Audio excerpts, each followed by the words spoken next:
achikosoro kaya akatanga ngati timboona kuti zviri kufamba sei, tiri kuzvikona sei pano paYuda paplatform yenyu vana veZimbabwe, platform yenyu yakanzi Yuda. Kodwa achimboziva kuti tatinadzo tie idzi dzeyellow dzagara dziri golden ties.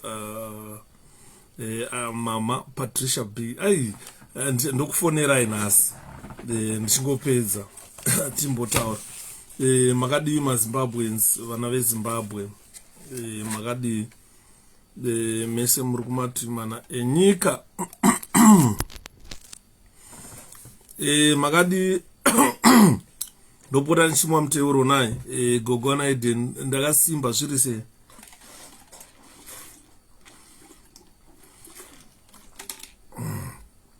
Topota chimwa muteuro naye kuti tigotaura zvinhu zvine musoro. Ndokwasei mese vana veZimbabwe muri kumati mana enyika kwamuri. Tiri vapenyu chose chibaba chedu zviri sei tanaso. Let me make it clear to the people vanozoona these videos on YouTube. I want to make it a bit clear to those people who will see these videos uploaded on YouTube. First of all, I'm not responsible for uploading these videos on YouTube. There are people who are responsible for uploading them, not me. So if some people are getting offended that I'm making repetitions when I'm making presentations, it's very unfortunate. I cannot stop making repetitions when I'm making presentations. Reason being, the audience that join me live on Facebook, they don't come at once. They don't come in a block. Some people see notifications later on, and some people see notifications there and there. So they join me at different intervals. That is the first thing. The second thing is we don't usually get 100 viewers watching at one time.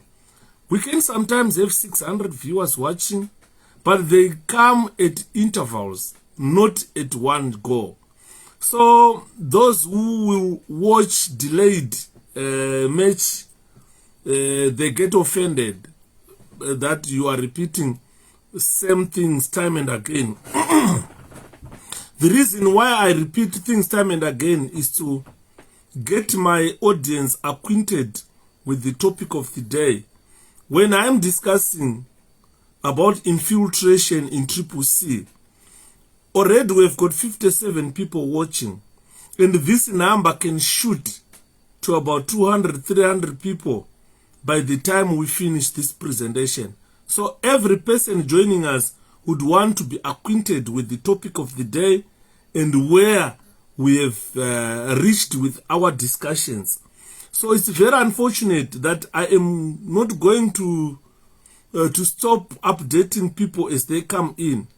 It's very unfortunate that those who watch when these videos are uploaded on YouTube, they don't get what they expected to get, a flow of a conversation, first of all, and a one-point discussion.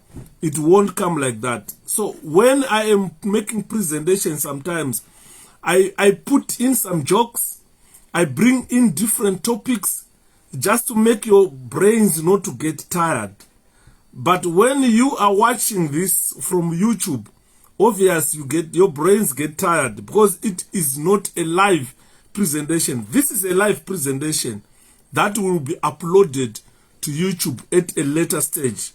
So I am not responsible for editing. This is why you see some of my presentations, they don't appear on YouTube. Some presentations, they appear on YouTube, but I am not the person responsible for uploading them. So I cannot tell those people to edit because it is something that they want. They want raw material uploaded on YouTube. So it is not my fault or to say you watch it on YouTube or you watch when I'm live on Facebook. But when I'm live on Facebook, I strive at all costs to engage every person here because you are the audience. I have to greet you. Mkoma Steve, how are you? Mkoma Ernest Vraya, how are you? Because this will keep you engaged. If I don't greet you, you don't feel acknowledged. So what I need first is to acknowledge your presence on this platform. You are using your data, Gogoanata. You are using your data. You are using your time. We spend 3-4 hours discussing matters here. So some people, Wellington Mtando, how are you? Some people, when they watch now from YouTube, they get offended or they get, I don't know what get into them. But unfortunately, I cannot stop engaging the audience when I'm live on Facebook. I need to engage you. You need to be acknowledged. But your presence here needs to be felt. People need to know who is here and there. Ndikangotanga kuenda kutopic ndisina kumhoresa vanhu like we've got Tsitsi Ayanda Chirongo here.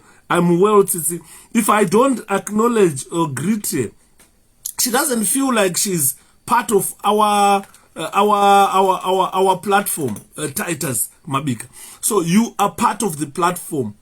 Although you are not discussing with me, you are just listening to what I've prepared for you. It is very important to acknowledge you. So people in YouTube, I can't acknowledge them because I won't be live on YouTube. And ibona zvasvinoita. Pakaipa. Saka maswera se maswera ere. Wellington Mtando Gogoanata Togare Pitariro Wellington Armstrong in Neo Zuru Fambare John Chisanu Wilson Mahashi Zuru Kudini Andre Pano Godwell James agreed me also Percy Guru Mombe Zuru Fambare Zuru Kudini Mwanomba Prince Mashavira Doc Dev Magadi Evans Mataga Zuru Fambare. I have to acknowledge you guys. It's not all that I know some people think it's not all that important, but to me, your presence is very important. It's very, very important because what I encourage, Charo Chak, as Wawuya Mkanya Ndapinda, Zaro Muga, Zuru Famba, Chakanyuga Gona, Zuru Gudin. I have to acknowledge you guys. Although I can't acknowledge all of you, El Adon, Diana Williams, Tsitsi, Hans, you look good to the goodness. Thank you so much, Mwanoma. Thank you so much. Regarding tange ne topic yatinayo nasi, I'm discussing about I'm discussing about infiltration in CCC. That is a very Sabona Yuda. Thanks Maxine. Thanks so much atete James Mazwanzira. Zvirikufamba kuda kwashe makoni kudzoka heroko kutongopinda mumba. Ronald Muradzikwa Real King dance good. Anishitare Shepherd Shapiro zviri kufamba raJuda Hilton Ngomo Hilda Ngomo atete Hilda Makadi Diana Williams Mkoma. Rega ndisati ndatanga kupinda into detail of what we're just waiting to get 100 people here, then we start. We are 74. Let's share this. As muriseko zvenyu ndakasimba atete ameno makadi imi lava zviri sibs zviri kufamba Max Duve Tawanda Duvai Mpofu zviri kudini 75 kata ngatipinde tikangopinda mu 100 takutotsemura nyaya yacho makadi atete beti makadi hande ine chirongwa chepadhudha mwanangu ngatifambe gogoana ta ndimoti pamanyemweka ekuti tizoramba tichitaura panapo. First of all guys, first of all, I'm going to shove into the few notes that I got for you. Tiona kuti where do we start? My notes actually one day haana kurongwa in order, but as I make presentations, I will know that what exactly message I want to drive to you guys. The first thing that I need to talk about is the death or is the killing of 𝗪𝗵𝗴𝗃 in South Africa. Before I venture into what we think about infiltration in CCC, let's go straight into the killing of 𝗪𝗵𝗴𝗃, a Zimbabwean who has been killed this morning by a group of South Africans. They call themselves Vigilance, and these people, they have been murdering Zimbabweans in South Africa since time immemorial.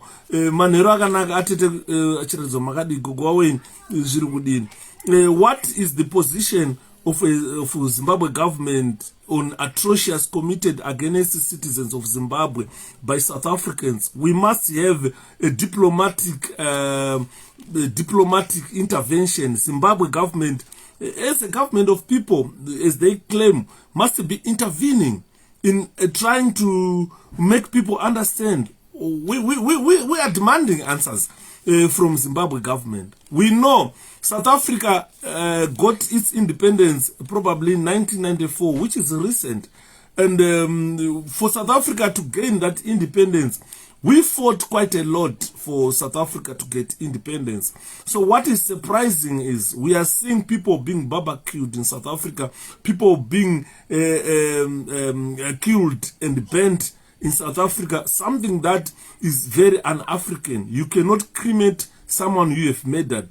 And the South African police is not doing anything to stop these killings. It's so sad. It's so sad that South African police are becoming spectators while South African mobs are bludgeoning Zimbabweans to death. This is so sad. I did not hear anything from the Zimbabwe government. I was trying to listen to Zimbabwe Broadcasting Corporation, radio, the television. They never spoke about it. And why not boycott South Africa products? We can't do that because we don't have production in our country. Even if we go to Zambia, we are still going to buy South African products. So because of poverty created by ZANU-PF, we can't boycott them.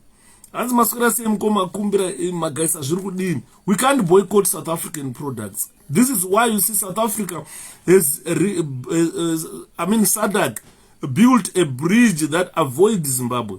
In the event that we want to destroy their lorries, want to destroy their properties in Zimbabwe, they will simply divert the route. They go through Botswana and then bridge in Yohan.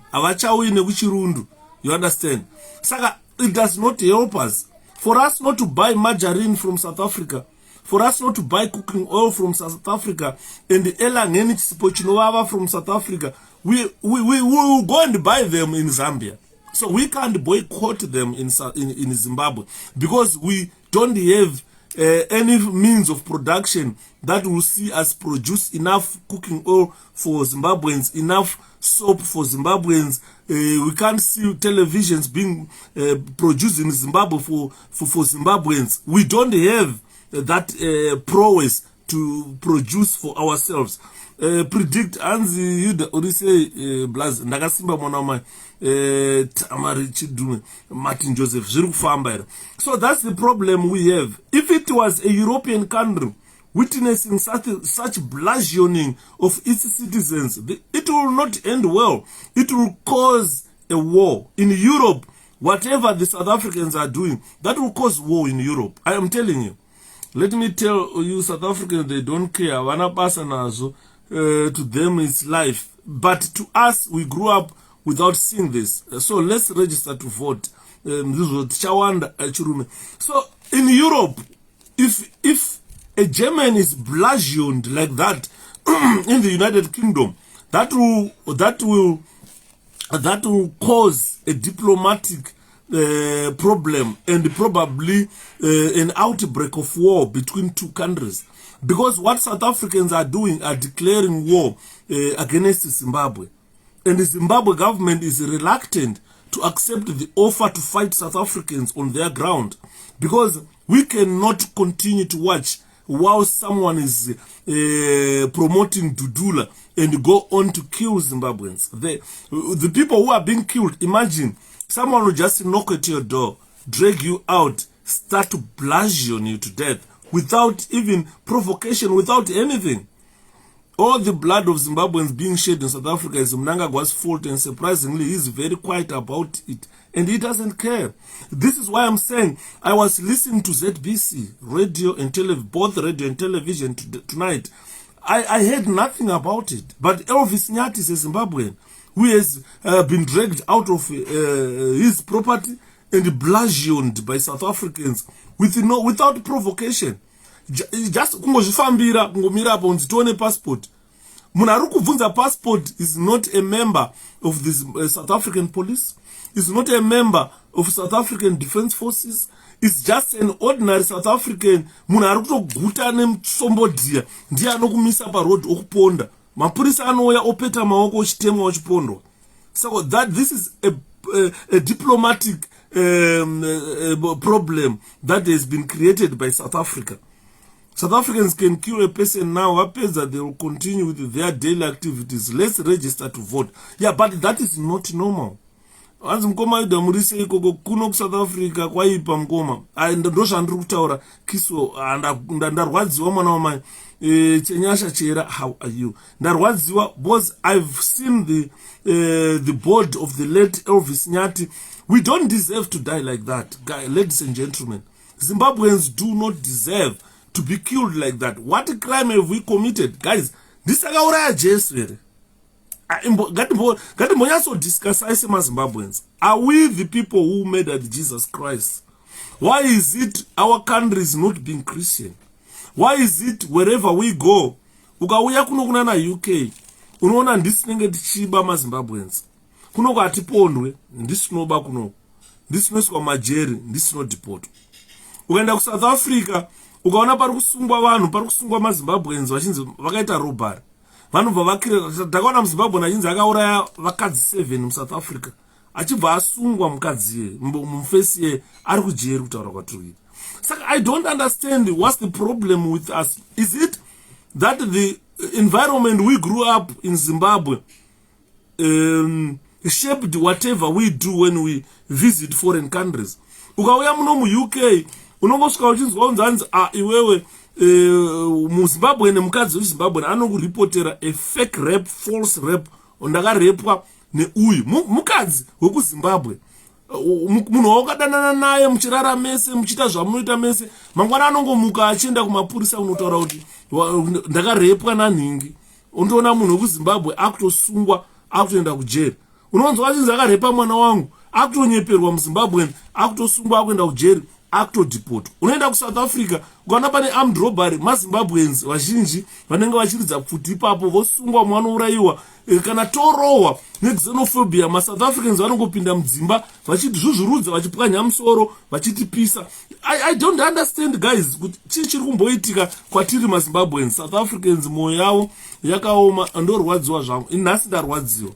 I'm my elder brother, the South Africa yaipa. I think it's high time for Zimbabweans to go back home and solve our problem. Toshikarini. If you look at xenophobia in South Africa, most of the time, painoitika kazhinji inenge ichiitika towards my elections. South African government, instead of telling their counterparts, guys, gadzirisai zvinhu munyika menyu, South Africa government aidi, but ndo iri kutuma vanhu vedudula. Those dudulas are being sent by those people to go and kill Zimbabweans. Andona, Mandevele nemashona ekuZimbabwe avadaro. I'm telling you, Mandevele chaiche nemashona avadaro. Kungopinda mumba muroad ngobata munhu utanga kupwanya musoro. Andisana bozvona izvozvo. Mai kupa kwashe zviri kufamba iri talent squad. Pagugura hundi pakafiwa, saka mweya iyoyo haina kuzorora, ichiri kutorwa nesu. Ndo zvandiri kutaura sekuristole kuti zvandakataura last time. Ndikati the government of Zimbabwe, sorry guys, I think phone yangu is a bit dark. Can I try to sorry guys, phone yangu iri a bit dark. Yeah, I think it's fine now. Kana kushiba kwandaita nekufamba andidi. I don't know, ladies and gentlemen. Zimbabweans are being stoned and set alight in South Africa. 𝗪𝗲𝗴𝗲 has been stoned and set alight in Deep Sloot, northwest of Joburg. What pains me most is our government is quiet. Your president is quiet. Your president is quiet. Our government is quiet. They are not talking about it. Even on ZBC, they're not showing Zimbabweans what is happening in South Africa. It's like our government is the one sponsoring those thugs to kill us. Ladies and gentlemen, I'm so hurt. I am so hurt. And most of these Zimbabweans, they can't go home. Some of them prohibited immigrants in Zimbabwe. Munyika yedu yatakazvarirwa kune makuvhedu. Atibvumirwe kutsika. Anzi ukangotsika muZimbabwe pa airport chete ndopatokubatira ipapo. Tatopedza newo. Kuma foreign countries kwacho tiri kutemwa tichiurawa. Saka hurumende yeZimbabwe inoda kuti vana veZimbabwe vaitei. Are they provoking for a civil war? Joy atete Joy makadi. Saka ndakachitaura na someone onachitaura naye kuZimbabwe. I don't want to mention names. Takachitaura na someone ari kuZimbabwe achinditi pane program yatoda kuita.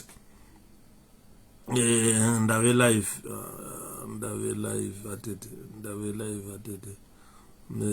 Ndanonoka kutanga chete because ndanonoka kusvika kumba, but toda kutaura programs atoda kutanga. Guys, I think it's better we go back home, hold guns and fight back. I think that is far much better.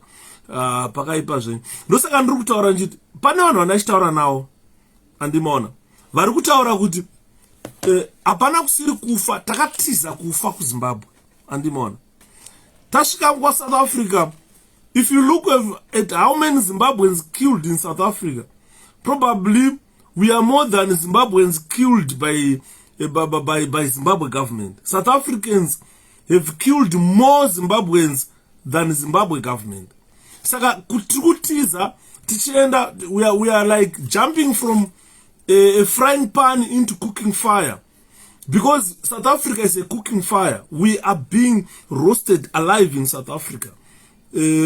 So I appeal to the guys who are in South Africa. Because ZANU-PF does not care about our lives. This is why we see kana vatakutaura kuti futi dziri kushandiswa na South Africa kuita armed robbery. I think tikazishandisa kuenda kunorwisana neZimbabwe government, probably we might have better life kana tichinge tabvisa ZANU. What is required is ZANU-PF to go. For us to move back home and start life afresh. We don't want government is ZANU-PF. Because aina chayakatiitira andidimona. Ndarwadziwa zvangu nasi. Ansi ZANU-PF causing problems for us, yes. And what do we need to do? Is we need to get rid of ZANU-PF. To stop those problems. To stop those killings. Guys, ukaona 𝗓𝗿𝗱𝗲𝗃 maurayirwa aita so. Video yacho iripo. Vachirova musoro nenduku. Chimbo kupwanya musoro.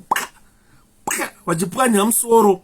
Vapedza kudaro votora matai votutira pa munhu ari kubvira vachidira petrol food votora matai votutira munhu otsva kurostika. They don't care. Those are animals, they are not human beings. Andimona ndofunga kana veZANU vaiti ZANU tasvika panguva yekuti let's come together and remove ZANU-PF. Ladies and gentlemen, let's come together and remove ZANU-PF. Let's utilize whatever means we can to gain our independence, to get our country back. What is required is a government that respects the people of Zimbabwe. Mavurayirwa aita mukomana uya kana newo kazvitarisa so unomirawo. Andifore kana family yake ichagara ku South Africa. You can't live with those animals. Those are not human beings. Those are animals. So sad. It's so sad. Ipapa patuli so sad. We've got a government that does not even comment. Zimbabwe embassy. Nothing has been said on ZBC. Or even a statement issued by Zimbabwe embassy. It's like they don't know that incident involved a Zimbabwean. I don't know. Sevana ve Zimbabwe kuti tozvifambisa sei. Triparumana nzombe vana veZimbabwe. Triparumana nzombe. So this is the first thing that I wanted to talk about. That I'm not happy. The Zimbabwe government did not even issue a statement about the killing of its citizen. Because when you are in foreign land, you are protected by your embassy. If that embassy does not do anything, then you are subject to be eaten by the locals, like what we have seen. Those people were roasting him, eating him alive. Saka atina urumende ndo the first thing that we want. So we want to introduce a government. ZANU is making the whole Zimbabweans be taken as fools. Zvinorwadza mukoma yuda, ndarwadziwa nhasi. Ichokwadi mukoma yuda, kusikufa ndekupa, hapana kusiri kufa. Because what we need, ladies and gentlemen, is to make sure that we go back home and fight. This is the only way we can do. Yes, Livingstone. The country is on autopilot, and it can crash anytime. So we cannot let our country go like that and crash. We need to save Zimbabwe. As Joshua Nkomo stated that when things go dire, the youngsters will rise up and save the nation. So we want to save Zimbabwe. Ladies and gentlemen, let me go into today's topic. It is really unpleasant to see a lot of people joining CCC from MDC A to Z. That is our topic tonight, infiltration of our political party by the state agents who are pretending as if they've left MDC A to Z to come and be. That video is heartbreaking. I cried and I watched it. It's best we die fighting for change in our country than dying in foreign. Tukufira masweets in South Africa. Motikari dzacho ukadzitenga in South Africa, you can't take it home. Ukatenga motikari in South Africa, you can't cross it pa bed bridge. Usina kuzvamburwa pasi petsoka. You see kuti unotenga motikari kuZimbabwe kuri nani. Randi racho charo sina useless. Their economies is collapsing. South Africa economy is collapsing. And that is something chirundruwadza, guys. Saka, today's topic, we are going to talk about the tendency of those people crossing over to CCC. The same people vaishauda, vaitaura zvavanoda, the same people who fought to freeze President Chamisa out of politics have now seen light at the end of the tunnel, and they are coming to join CCC. Ndarwadziwa ne tweet yanyorwa anzipoda isu tibatani mkoma Patson paktoda isusu tibatani. Ndarwadziwa ne tweet yanyorwa ne Harare province. Ndo tweet yaita kuti ndiuye kuzotaura zvandoda kutaura panapa, ndadiscasa nevamwe vandachitaura navo about infiltration in MDC alliance. And let's be careful, please, with the people coming to join. These are sent by CIO and ZANU-PF. Thank you, Doc. Thank you very much. That is a good observation. I am disappointed with the Harare province. The current Harare province that runs the CCC. They tweeted that for the avoidance of doubt, CCC is the home of all Zimbabwe citizens, regardless of age, gender, tribe, class, color, religion, profession, or political background. This is a tweet that has been sent by Harare province, the interim structure that is running CCC affairs in Harare province. They went on to say, in Harare province, we will embrace every citizen who shares our party's vision to win Zimbabwe for change. I am so disappointed. This type of language, this tweet, I don't take it lightly. I don't take it lightly. You will see why as we go on. Why I don't take this tweet lightly. Because these people are saying, as Harare province, they embrace every citizen who shares out party's vision to win Zimbabwe for change. And they had to put this tweet for a reason. They didn't just put it because they wanted to tweet. CCC is a political party that was formed for the citizens of Zimbabwe. Right? And there are other political parties which are existing today. If I am leaving MDC Alliance to go and join CCC, I should not herald it. But there is nothing important about 𝗪𝗿𝗱𝗲 to go and make a press conference, to go and tweet about it, to do whatever I want to do. When I just want to join CCC, I will join it silently. Some people, they think they've got a profile, that they want to join the CCC at a higher profile. So people are saying CCC must take care. And they must be very careful. The danger of infiltration is a very real threat in the CCC. A good example, ladies and gentlemen, that I'm talking about is about a gentleman known as 𝗪𝗿𝗲𝗄𝗧, who participated in the previous elections as MDC Alliance. And I'm 𝗪𝗿𝗲𝗄𝗧 11,000 times 10, 110,000. This number stolen by ZANU-PF from opposition before vote, then votes for each polling station. They are aware that CCC is going to accept everyone coming to join, and that will be an opportunity for them to send their CIOs to infiltrate CCC. This is why, because what is happening is, the people in Harare who have been working in the MDCA, it's like they paid a blind eye to the infiltration of the MDC Alliance. MDC, since its inception in 2000, the party has been infiltrated by Zimbabwe state agents. And those people, some of them, they scaled highs in the party. They got into the decision-making board of the party. And what you can only see after their involvement is chaos and anarchy, which they created for the past 22 years. A good example, let's look at 𝗪𝗿𝗄𝗃.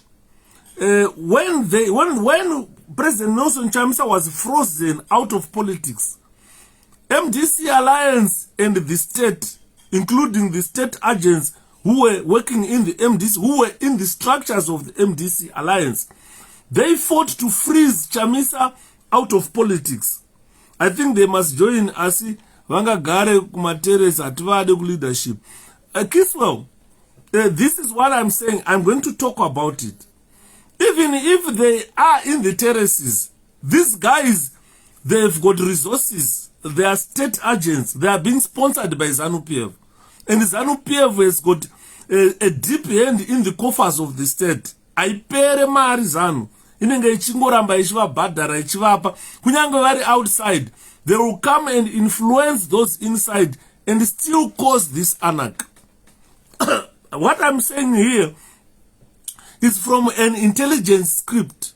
I'm looking at this at a certain level that I know Zimbabweans cannot understand. But if after this presentation today, you will open your eyes, you will see what I'm telling you.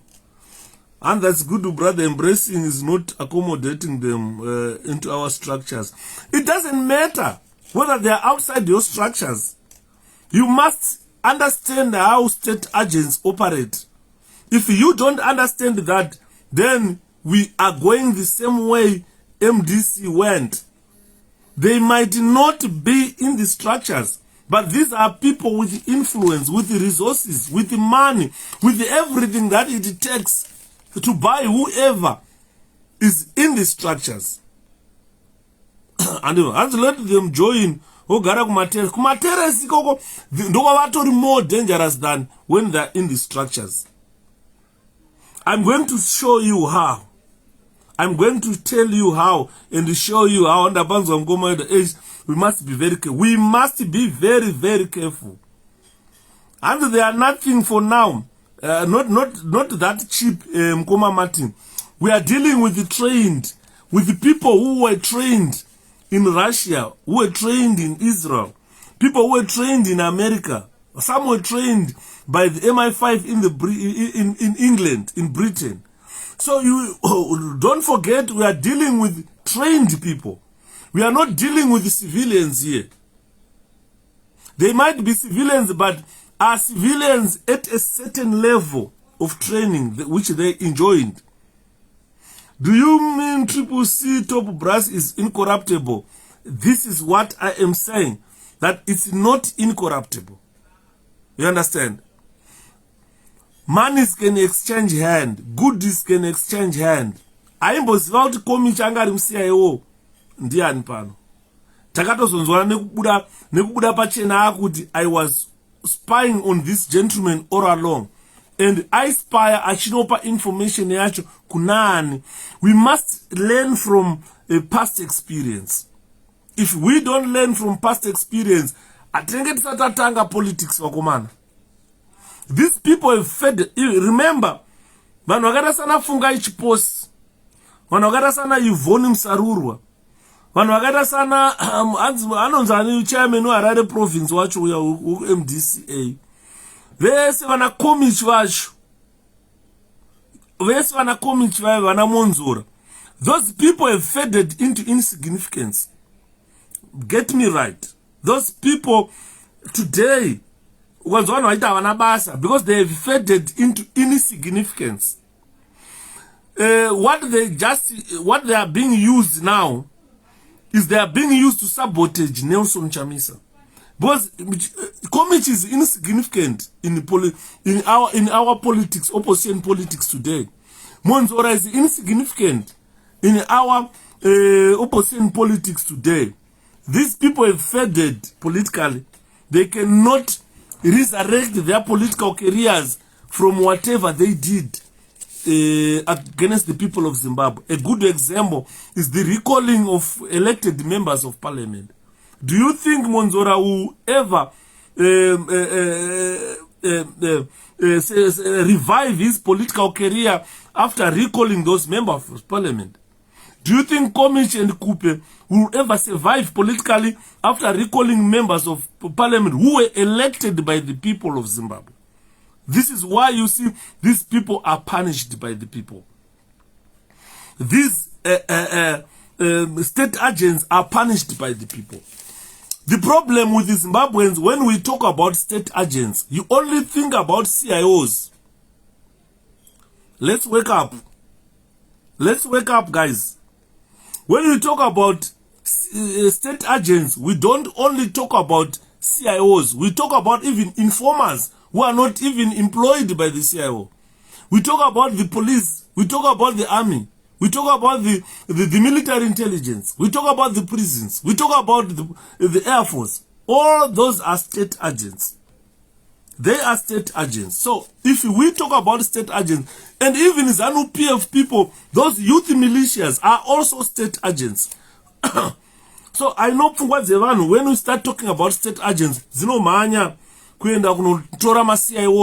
think CIOs are the only state agents. No. Though that is an intelligence, a spy wing. CIO is just a spy wing, an intelligence gathering wing, spy wing.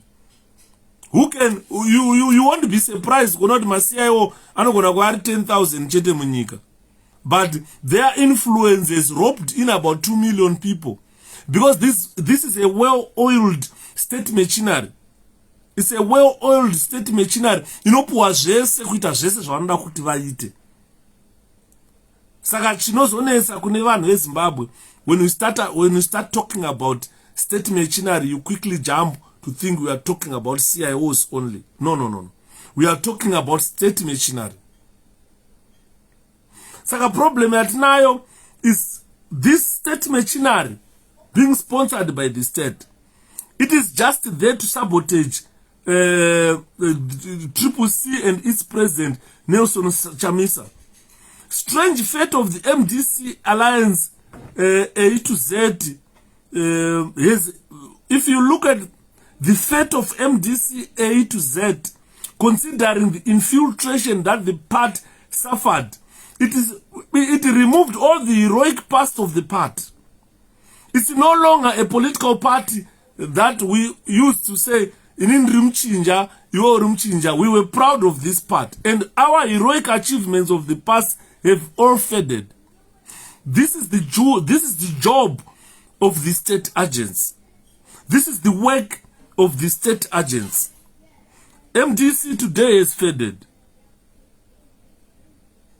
MDC today has faded. It has faded. It is no longer the MDC that we were proud of. And out of its fading, mushroomed CCC, a formidable force that has just sprung up. And ZANU-PF is not going to let it enjoy political space, believe me. Those infiltrators are on the heels and are following everything that we do as a part. So this explains the interest it arouses in the country. It is produced by the necessity for remaining politically relevant. Vana Chiposhi, Vana Monzora, Vana Komishi, whatever his name. Because these guys, they want, some of them want to be politically relevant.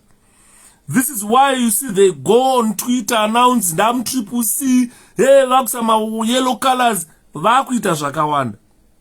These are the people who profited from the heroism of Nelson Chamisa. Chamisa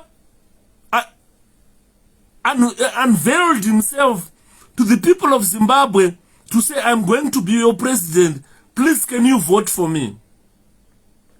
Anzande kumushashapiro tinopinza CCC. MDC, it is a bogus part. It became a bogus part. It's because of infiltration. When the part was formed, it had my intentions akanaka. It was a government in waiting. But because of state agents, here there are three following. State agents, the MDC became a bogus part. And its failure are the mechanism of the state. This is what the state fought for. And what you see now, the coming of 𝗪𝗿𝗲𝗄𝗧, is the coming of 𝗪𝗿𝗲𝗄𝗧, Banani Vaku Chamisa is our president. Vaku Manya kuenda mberi. This undermines the confidence of Zimbabweans. This is why I'm saying, by so doing, Zimbabweans have lost focus. Our focus to free Zimbabwe has been diverted by these shenanigans. If you talk today about CCC, everybody will start talking about murutora vana kupe, murutora vana chiposi, murutora vanani. A lot of people are discontented with the way things are running. So this is why that mashoko anonyorwa neHarare province, they must start to consider ordinary people in the part. This is why I'm saying there is still infiltration in the part. The whole province, like Harare province, they must not write such rubbish.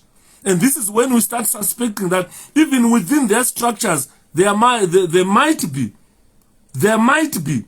some infiltrators, the state agents who are working in the province.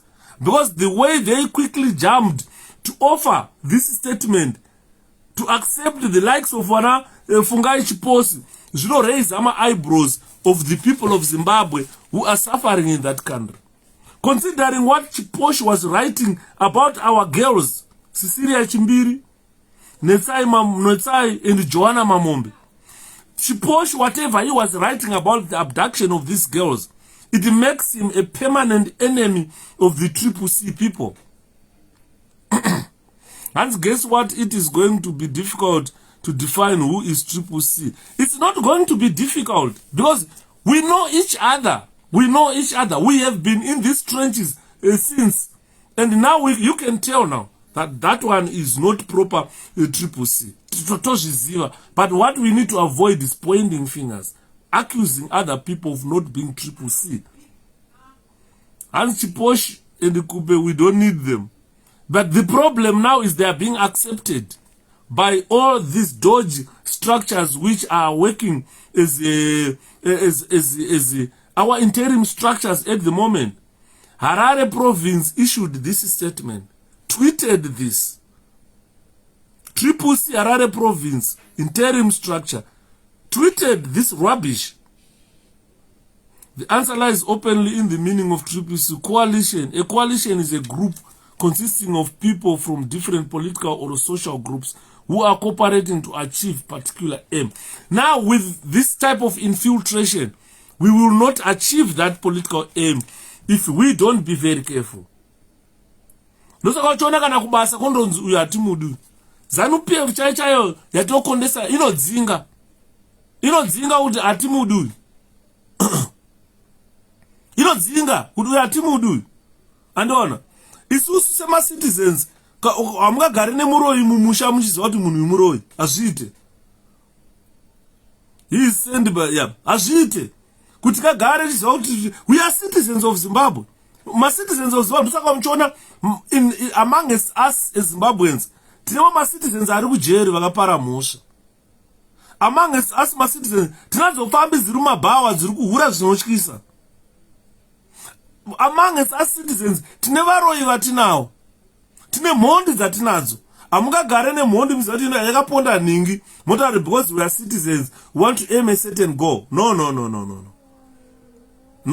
Tinodzipwa neganda remhuru nekunyara. Saka nyaya yatiri kutaura panapa ndeyekuti ukada kutarisa what Fungai Chipost was writing about the girls, it's so pathetic, and that changed the quality of life of his targets. Kusvika mwe musikana akatosvika pakutiza ataura kuti I can't go back to Zimbabwe ndofa, ndakuda inini kuranga ndichitongwa ndotongwa virtually. Andirimaona because my decisions are not Chipost ekuda kujambira kuya ku 𝗪𝗵𝗃.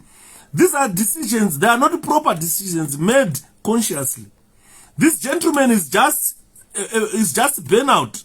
He's suffering from burnout. He's suffering from trauma and chronic failure due to the loss that he did by my elections. As wakoma moti uraya neBP avo ngavambogara kumatere. Ndo zvatiri kutaura pano. Kuti kana tichiti ma-citizens hatingagare nevaroyi mucommunity tichiziva kuti ava varoyi. Togara nemuroyi wanoziva kuti mangwana unomuka wakaroyiwa uchipfeka mapatapata.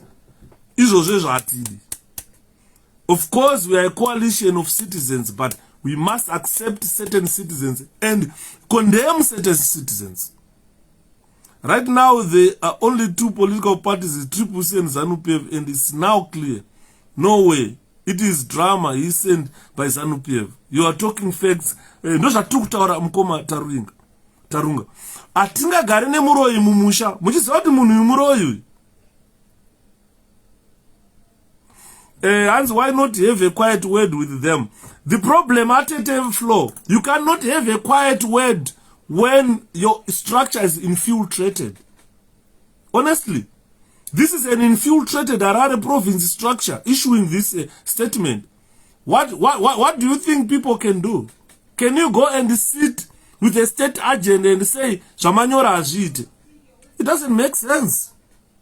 You can't have a quiet word with them because they are on duty. No basa ravo iroro. Saka kuti unorambidza state agent kuti musanyora zvakati azviite.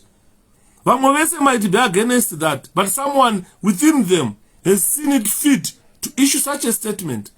And if you sit down to nemunhu ari kubhadharwa neZANU, what do you think you can achieve? Someone ari kudya neZANU, what do you think you can achieve? Hakuna chaunotaura chaanokunzwa munhu iyeye. And these are people who are given tasks. These are people who do what we call systematic surveillance. Yedu isusu. As I mean a quiet word with the leadership yacho instead of letting the cater. Leadership yacho yoyo, how much do you trust it? And how much do you trust it? Because Harare province, the leadership yatutaura nezvayo. My districts anolidwa leadership. Anolidwa leadership. My wards, my branch anolidwa leadership. Everybody and a position mu party ari mu leadership position. And if that person is an agent, ari munhu ari kubhadharwa, no matter how much you might need to talk to that person will never change. Andimona, because he is on a systematic surveillance, and his duty is to make sure that he creates unrest in our political party. Saka, I'm talking about infiltration in CCC, allowing people like 𝗓𝗏𝗄𝗧𝗏 to come back writing nonsense. If you want to be CCC, just keep quiet, go vote for CCC. Your activities will tell us. Because you cannot be CCC on paper. Kana wako na ballot paper on votera ZANU. Because you are benefiting from ZANU-PF. And they were just waiting for the results to come out. From this burnout and trauma of defeat, this is when they say, we are now CCC.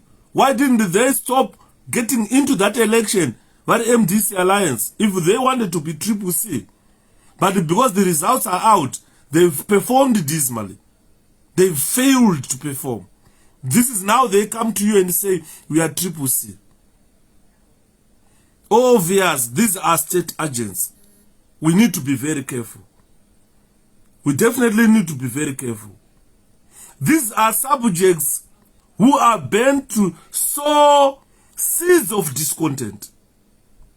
They've been sent to create conflict between members of CCC. Already, I am talking about it. I'm already distracted. They've taken away my focus from urging people to go register to vote. I'm taking this time discussing about them. Imagine kuti taivetana na Chebundo, vana 𝗓𝗏𝗶𝗶𝗃, vana Matutu, vana Chidakwa, not James Chidakwa, but Simon Chidakwa. Those were former MDC people we were with. But look at what they did. So let's not trust the leadership. Vana Chebundo, vana 𝗓𝗏𝗶𝗃, vana Chidakwa, they were in leadership. But those are the people who were on payroll as ZANU-PF. And we are seeing the results, the demise of MDC. So we need intelligence. We need to be clever. This is why I was saying ZANU-PF invests a lot of money, but they have got the money. The resources into state agents. When we say state agents, people quickly point at CIO. CIOs are not the only state agents in our country. So we need to be very careful. We need to be vigilant. So what's the strategy, the way forward? The strategy is there at the floor. I cannot tell people on this platform the strategy that we must use to fish out these people. Is CCC not a breakaway part? Why not being selective? It's not being selective. But ndati the lesson. Amukagare mu community ne muroi. Wamuza kuti muroi. Mugara nembava yamuza kuti imbava. Mugara nemhondi yamuza kuti yanoponda vanhu. Momuregera akadaro nekuti muri kunyara kuti isusu we an organization yevaroi nembava nemhondi. No. Pane vamwe vatofanirwa kuramba kuti no uya aite. And because these are subjects of sowing discord in our party. They are sent to create conflict between members. Already there is conflict. People are so despondent. People are kuramba kuti azvingaiti. Vana Chiposhi achitaura zvaita aibvunza vasikana kuti vakabhudaktwa nani, vakabhudaktwa kupi. You understand? But we are all clear here that vana Cecilia nana Joanna, they were abducted, brutalized and raped. Vana Chiposhi apa hana kana 2 weeks abva kuramba kuti Cecilia hana kuabduct, Joanna hana kuabduct. And you murugona. Saka we have got a problem of infiltration which we need to guard. We cannot be infiltrated. Takatarisa tichizodu tato infiltrator vanhu vonyarara. And you mona. Saka those are some of the things that we should say some people. We should try to hinder and prevent sabotage of our activities. We are a newly formed political party, of course. We want to be known, we want everyone to get involved, to get aboard. Tine vanhu muZimbabwe who were never tried and tested in politics, who are better leaders than zvatinoona izvi. Vanhu vese andiri man, let them join, be the ordinary member. Isusu tikutaura kuti havafanira kutosvika close to our structures. Kana vachijoina ngavagare kudzimba dzavo, voenda kunorima chete, voenda kunorima chete, vachita zvavanenge vachiita, vasave involved in the activities of whatever our party say. I'm sorry, ndinodawo kuziva harisi basa renyu here to transform one into good leaders. That is not our duty. Leaders are not made but are born. It is not our duty to transform leaders. If you were born with a leader, naturally you assume leadership. Look at Mnangagwa. Can you tell that Mnangagwa was born a leader? The answer is no. Can you tell Chiwenga was born a leader? The answer is no. You can't compare them with Chamisa. Chamisa naturally was born a leader. Changirai was naturally born a leader. If you look at Tavita Kumal was naturally born a leader. Ukamuzwa achitaura achibata ballpoint ndokondema ne ballpoint. He was born a leader. So leaders are born leaders. Ndosaka uchiona kana mumusha mambo anozvara vana 20. Anenge ane gotwe rake ne firstborn yake. Asi anosarudza waanoona kuti uyu is a leader. Ane ma leadership qualities, ane ma leadership skills.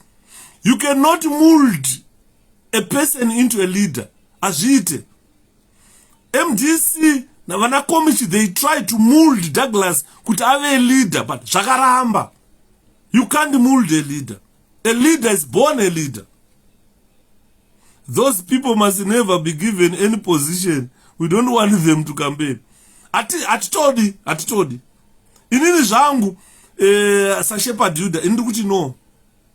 Ndiri kuramba kuti avaite vanhu vaya. Saka tikutaura kuti it's not our duty to mold leaders. Ndosaka uchiona kukanzi hapana asina unda kuchikoro pana. Muklasi makagara muklasi chaimo. Mukabvunzwa kuti anoda kuya kuzodisplaya kumberi uku ndiani. Vanhu vasina leadership skills vanotya. They don't go front kuno display. But munhu akangoberekwa ari leader naturally andosimuka kujamba. Inini se otouya kuto display pana. Andimona. Ukaenda kana kuhondo. Vakaenda kuhondo vanoziva zvandiri kutaura. Hanzi vama kutaura avo mukoma were born murderers. They were not born leaders. They were born murderers. And those murderers in society, we really identify them. Ndosaka uchiona uchiti ukagara munzvimbo kana muna mambo anosarudza pavana vake vaanozvara kuti uyu ndiye achanditsiva, because anenge achiona kuti uyu ane ma leadership skills. We don't make leaders. We don't make leaders. But leaders are born naturally. If you were born not a leader, you can't do it. Kana tikakupa nyika yese Zimbabwe utungamira saMnangagwa unongofeila.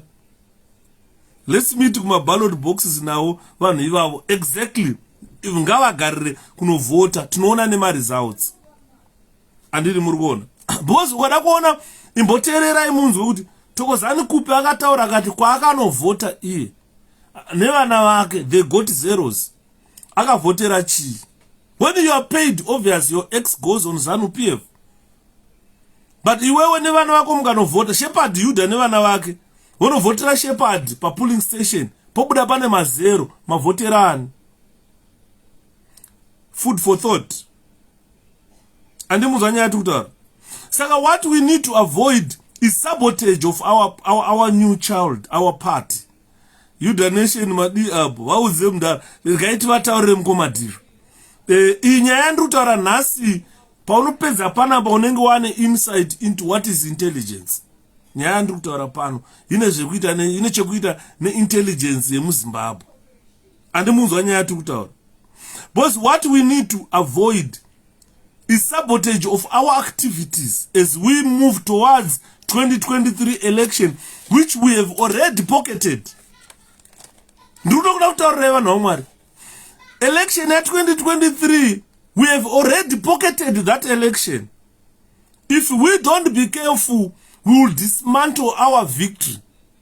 Nelson Chamisa is the president next year. Mark my words. We have already pocketed that victory. Nosaka urikuona ZANU-PF irikuplota kuita violence. Handsauta violence ataketa 2008. Why do they want to do that? But they are clear that Chamisa has already won 2023 presidents. So what we need is just to mold and work around him and mobilize people with victory tinayo ndedu. Asiko zvinoreve kuti lead, not kuti leader. Nekuti taona vanhu vari kungosorana saka hatichazivi.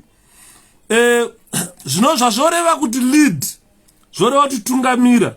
Munhu anotungamira anonzi leader. Saka kana mukatungamirwa nemunhu asingaone, munongona zviri kuita vanhu vekuMDC. They are being led by Douglas Monzora, who is not a leader. And naturally, that party has collapsed. And we don't need those ZANU puppets.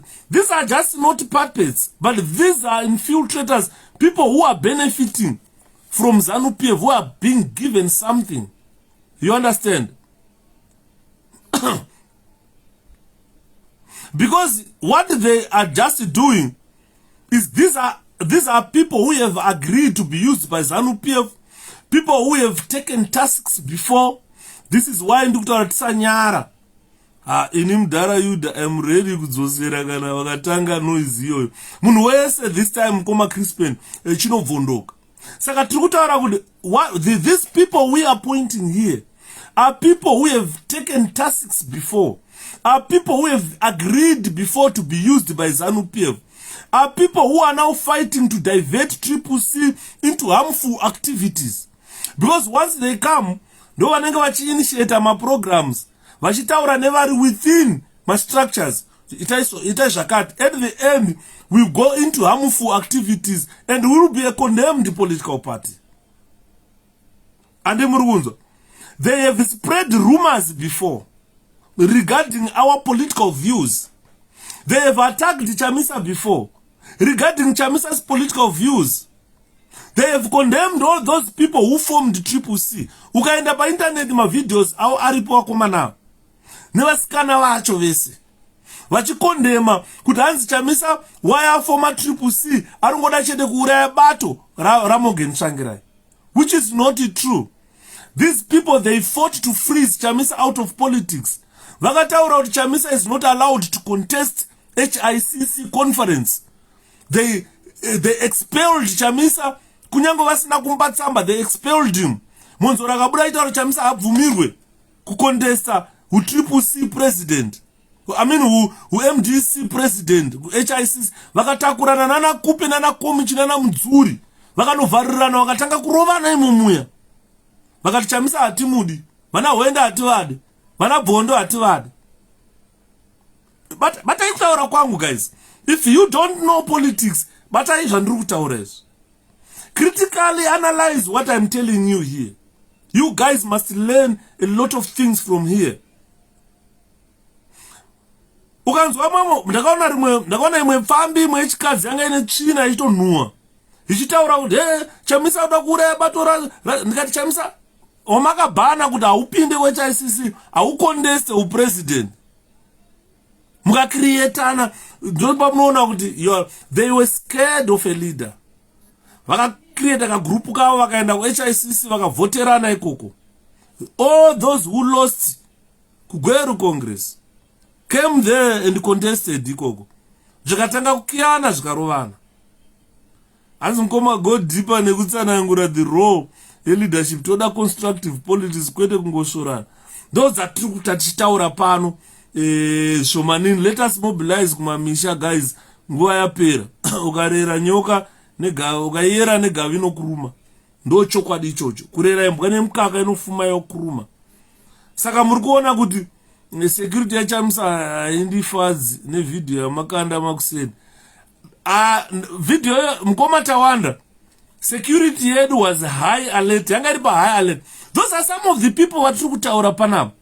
I was happy with how our security reacted.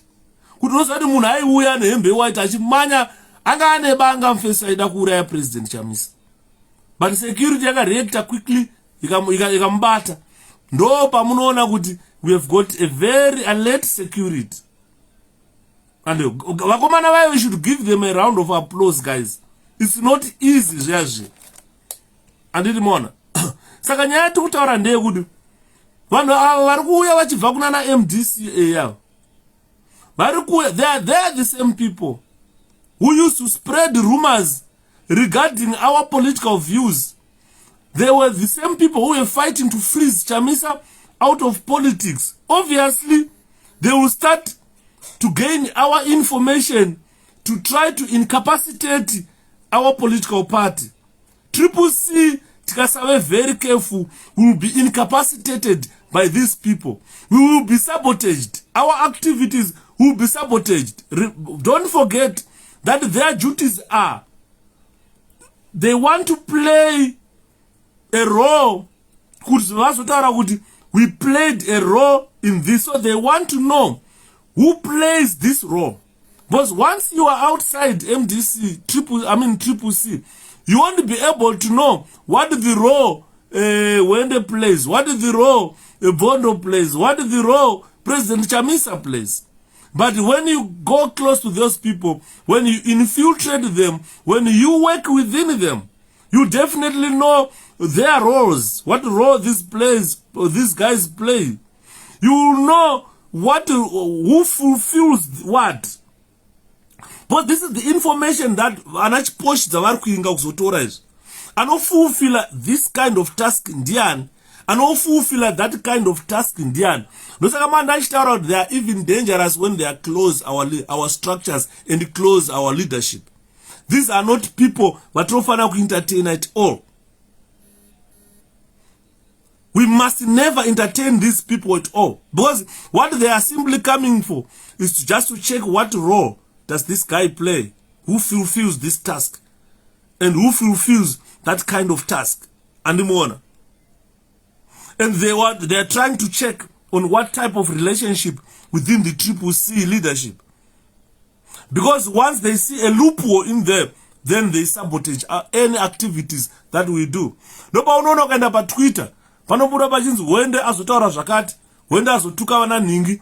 That means vauda kurwisanisa even leadership structure iripo.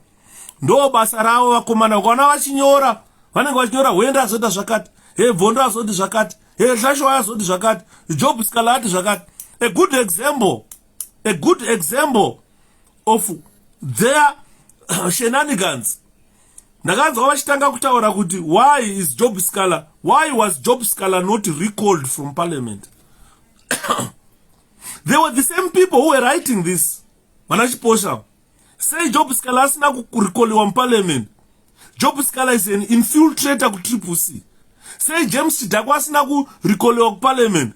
James Chidakwa is an infiltrator ku CCC, which is not true. Which is not true at all. So you see that they come to you, vachita senga vari kusapota CCC. At the end, vanenge vaida kutasa relationship. Kuti relationship yevanhu vakasara, vari chiri muparliament vasina kutwa recalled namunzora. Ne relationship yevanhu vakatwa recalled yakamira sei. Obviously, they will try to create tension. And that tension will dismantle our aims and goals of attaining Zimbabwe. Mark my words, believe me, we have already won president next year. We have already won 2/3 majority in parliament. But tikatamba letting these infiltrators close to us, they are going to gauge our relationship within the party and cause sabotage of our activities. Kutizosvika gore rinouya tenge takubayana maziso, takubayana mumuno. Hans Joyce, I think we need to show them videos of the Chinese displacements and destruction of rural homes and discredited graves. Yes. Saka, ukada kuona, ndosaka mchana nishitaura kuti, vanachiposhi kana vakauya, mukavati vana metu, mukavati garai panzapo, they will still hang around with those people influential or decision makers in the party. Because mukaona electa munu into party structures, anenge ane 5 years of decision making.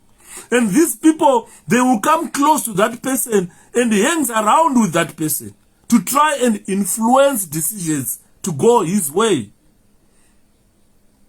Because vanema resources vana. Chanetsa muZimbabwe namo poverty yanetsa.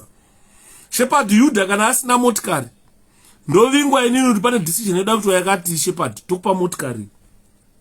Wopuwa motikari, wobva wanziva ucharamba uchangoenda kuCMD, tokupa macoupons uchingomwa fuel, uchidrive kuenda waunoda ukada kuholiday, tokubhadharira kuhotera ukaribva unonorara nemhuri yako, tokubhadharira boat uchiswera uchitamba chikafu zvese. Definitely tinotengeswa nevanhu ava. Because most of them can't afford to do it for themselves. You understand? So what I'm saying is, these people's tasks, they are just going to identify who plays what role. They are just going to identify who fulfills what kind of roles. They want to know the relationship between these people in these structures. What are their relationship is like. When they go in there, find their relationship, they will hang around with these people. When they will hang around with them, then they will influence sabotaging our activities. And what they want to get is information. Could say 𝗓𝗵𝗴𝗄𝗃. ZANU-PF at this juncture is confused. Does not know. Could 𝗓𝗵𝗃 iri kurongei. Pakalaunchwa 𝗓𝗵𝗃, vana mahera vana mboti bufu. Vana ustalosa vana mboti bufu. Vana chamisa vana mboti bufu. Vana bita vana mboti bufu. Vana washman vanga wakanyarara. Nobody knew what was being planned. Taingoziva ndisi taivachokonya musine nguva. Biti ndakatombomuta ngati nai biti. What is in the name MDC that we can't form our own political party? We have got Chamisa a brand name. And Mruona, akati something is coming up. Kudara ikoko. So we were aware that something is cropping up. But these people now, we need to be very careful. Intelligence. I'm not letting the cat out of the bag, but where you should be very careful. These people are dangerous. Even without any position, they have the resources to get what they want once they welcome in the party. Down with the sellouts. Exactly. Mkoma octopus. Anna Razaro, yellow, pure yellow. No tinting, please. Thank you so much, my brother. Because when we start allowing these red brigades, we will start tinting the yellow. The yellow will be tinted. And when they tint our yellow, then they will hang around with you. Then they will know your relationship with one another.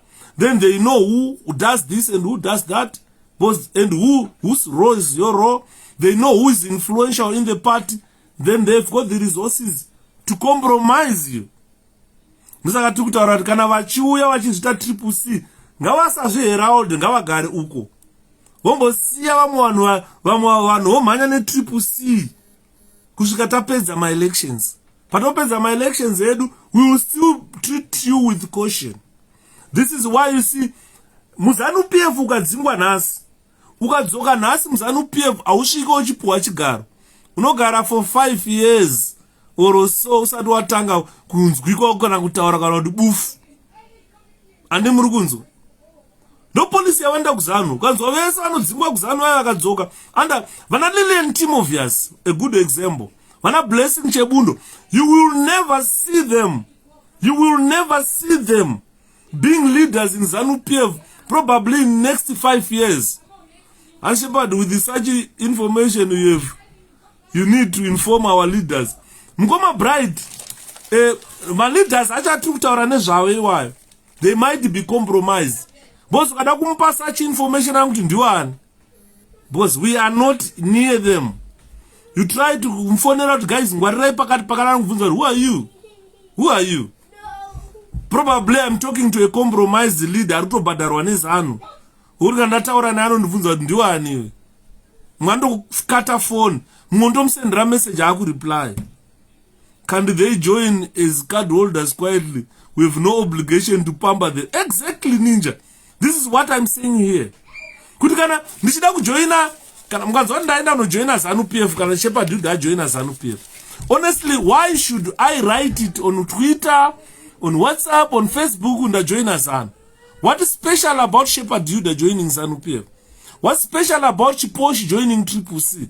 That it needs to be on the media. Could 𝗓𝗵𝗆𝗁 also join 𝗏𝗏𝐶? And we need to be very careful. We definitely need to be very careful. Mama leaders edu acho uruti ukamfonera hakudaire. Ukamsendera message hakureply. Ndosaka muchona ndichitaura kuti President Nelson Chamisa vane exceptional leadership skills. Pandakarwara ini ndakufa. Ndakaona phone ichiringa. Ndikaitasa ndikaona yakanzi President Chamisa. Vakanditi mukoma Yuda. Since nyaya itina mati. Ndakufa President ukanzi amufi. Ndosaka ndakufonera Mwari wandituma nditaure nini. Hakuna leader akadaro panyika. Murunzwa. Pandakafonerwa naED ndiri kuScotland. Angangori mathreats chete. Hey, tikugadzira nyika. Hey, zvatakatadzana Mugabe tinogadzirisa. Hey, muri kuuya muchitarisha zita rangu. Andiri, pandakarwara anomboreceive call from ED. Andimuzwa nyaya tikutaura. Exceptional skills that President Nelson Chamisa have are what we call natural leadership skills. Kana vakazoendavo kuchikoro kunodzidza vakanodzidza, asi zveutungamiri zvakanga zviri muropa, vakaberekwa vanazvo. At his age, ZANU-PF yatambura. Ndosaka mwana ndakaposta picture yekamwana kaidhonza bhiza kaya, kachifamba naro kachienda naro. Hazvina basa neage, hazvina basa nemhumo. Chatiri kuda are these leadership skills. Hanzi vakaita macard holders chete. What we are saying, Mkoma Brighton, if they become card holders, right? Isusu tine vanhu vanowirirana navo mu-CCC. Obviously, they will hang around with those people. Our information will not be safe. Pabate ipapo. Our information will not be safe. Because what they want to know is your relationship with my relationship. 𝗓𝗵𝗿𝗆 na Stuart vanowirirana sei. And then they come in between you and me. 𝗓𝗵𝗿𝗆 hauna boots. Ndokutengera boots. 𝗓𝗵𝗿𝗆 hauna hande kwakati. I'll talk a lot about that. I want you to understand intelligence by now. And Nelson Chamisa is a listening leader. And sana leader, to be honest with you, I've seen leaders in my life. But mnanema leadership qualities achamisa and sana maon. Imagine uti muna ane 15 million supporters mu Zimbabwe. Ano wana time kukufonera back. Ano wana time respond to your message. Imagine how many messages Chamisa receive a day. But ando wana time return a call. Ano wana time kukufonera. Ukatoterera kuti unozwa iyi voice ra president zvishwa naye.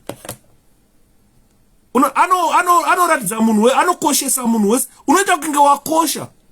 Vana Yuda toita kunge takosha nondafonerwa na president unzi warwara tsinzinya tina mati. Zvakakosha izvozviya.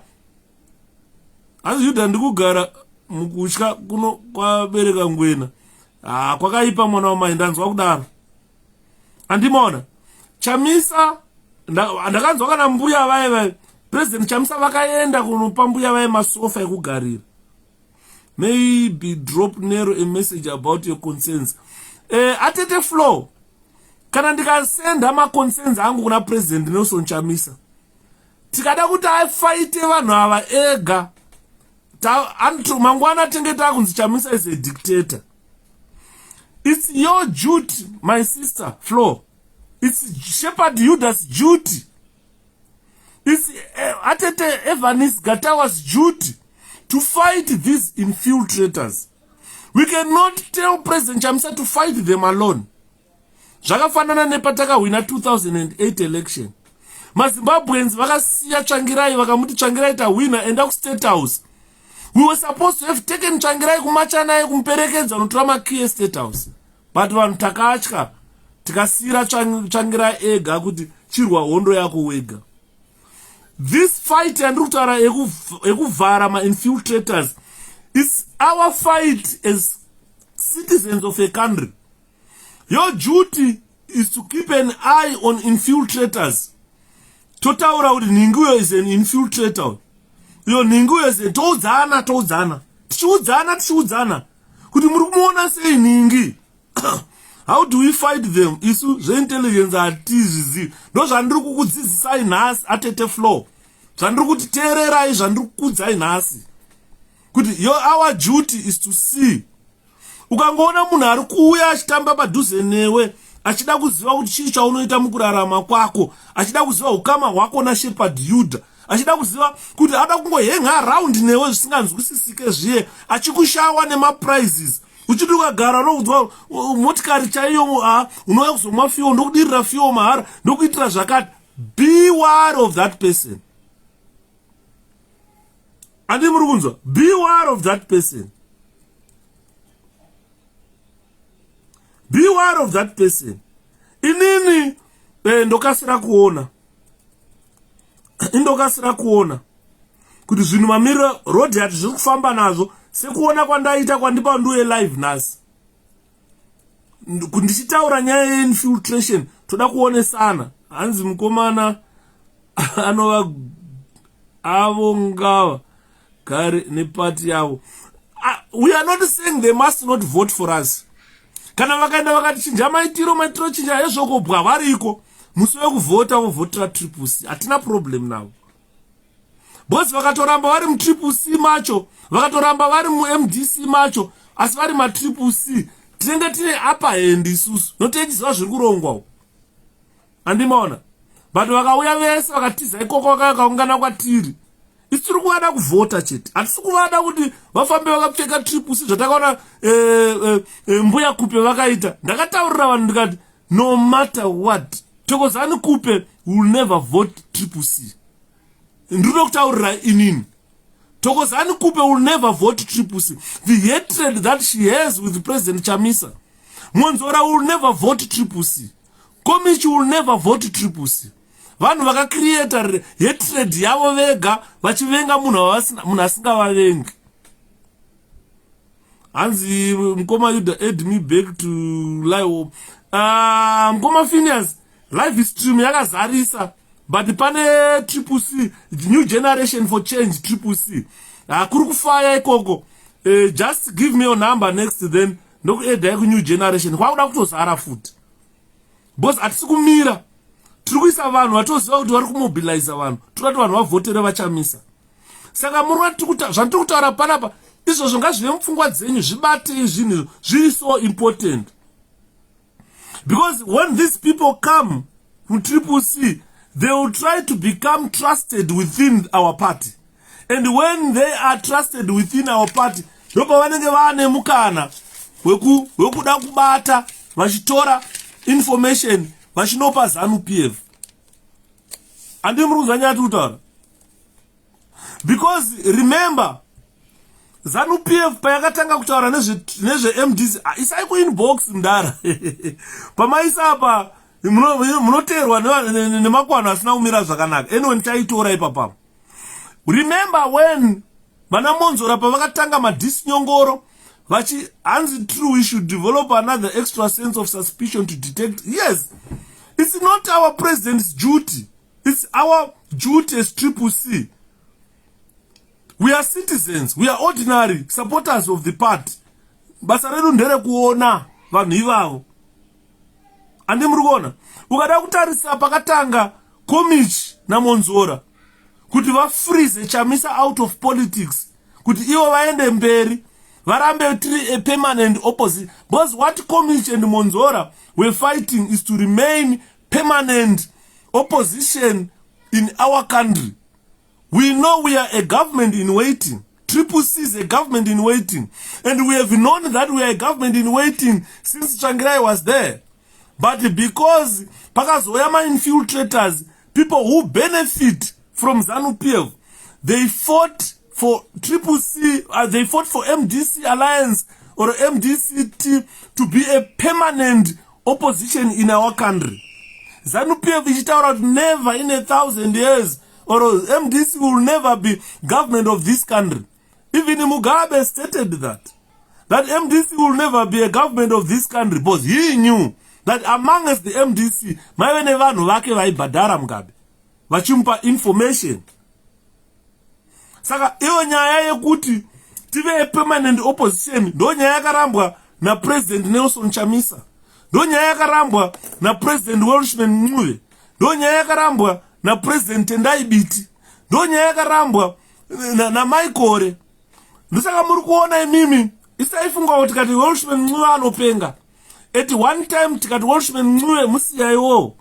Tikafunga kuti 𝗓𝗏𝗍𝗍𝗍 pakafoma PDP party yake Tendai unopenga. At one time vanhu vakati 𝗓𝗏𝗍𝗍 atumwa amusiyaiwo. Vanhu ava vanenge vaiona kuti party inonzi MDC ika tainfiltratwa zvakaipa. Vaive neinformation vakomana ava yavaiona. Vane information yavaipiwa.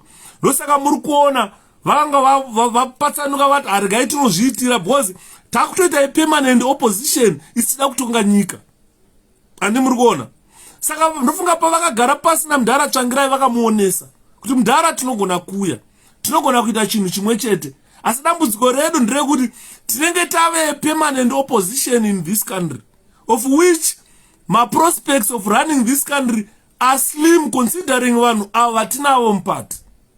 Hanzi 𝗏𝗏𝗴𝗏, thanks for the information about Infiltrators. Now they want to enter into social media network because ZANU-PF is in shock about how the news is spreading. Yes, thanks Ngoma Bruce. Saka ndo nyaya yatula kuonesana. Nasi kuonesana guys. Kuonesana. Nyaya yatula kutarapara ndeye kuonesana.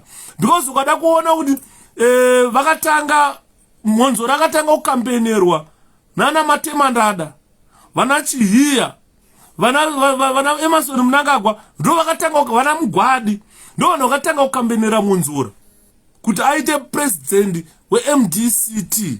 Why vasina kukampenera Biti? Why vasina kukampenera Chamisa? Why vasina kukampenera 𝗪𝗿𝗱𝗲𝗄𝗎? Why vasina kukampenera 𝗪𝗿𝗶𝗲𝗄𝗎?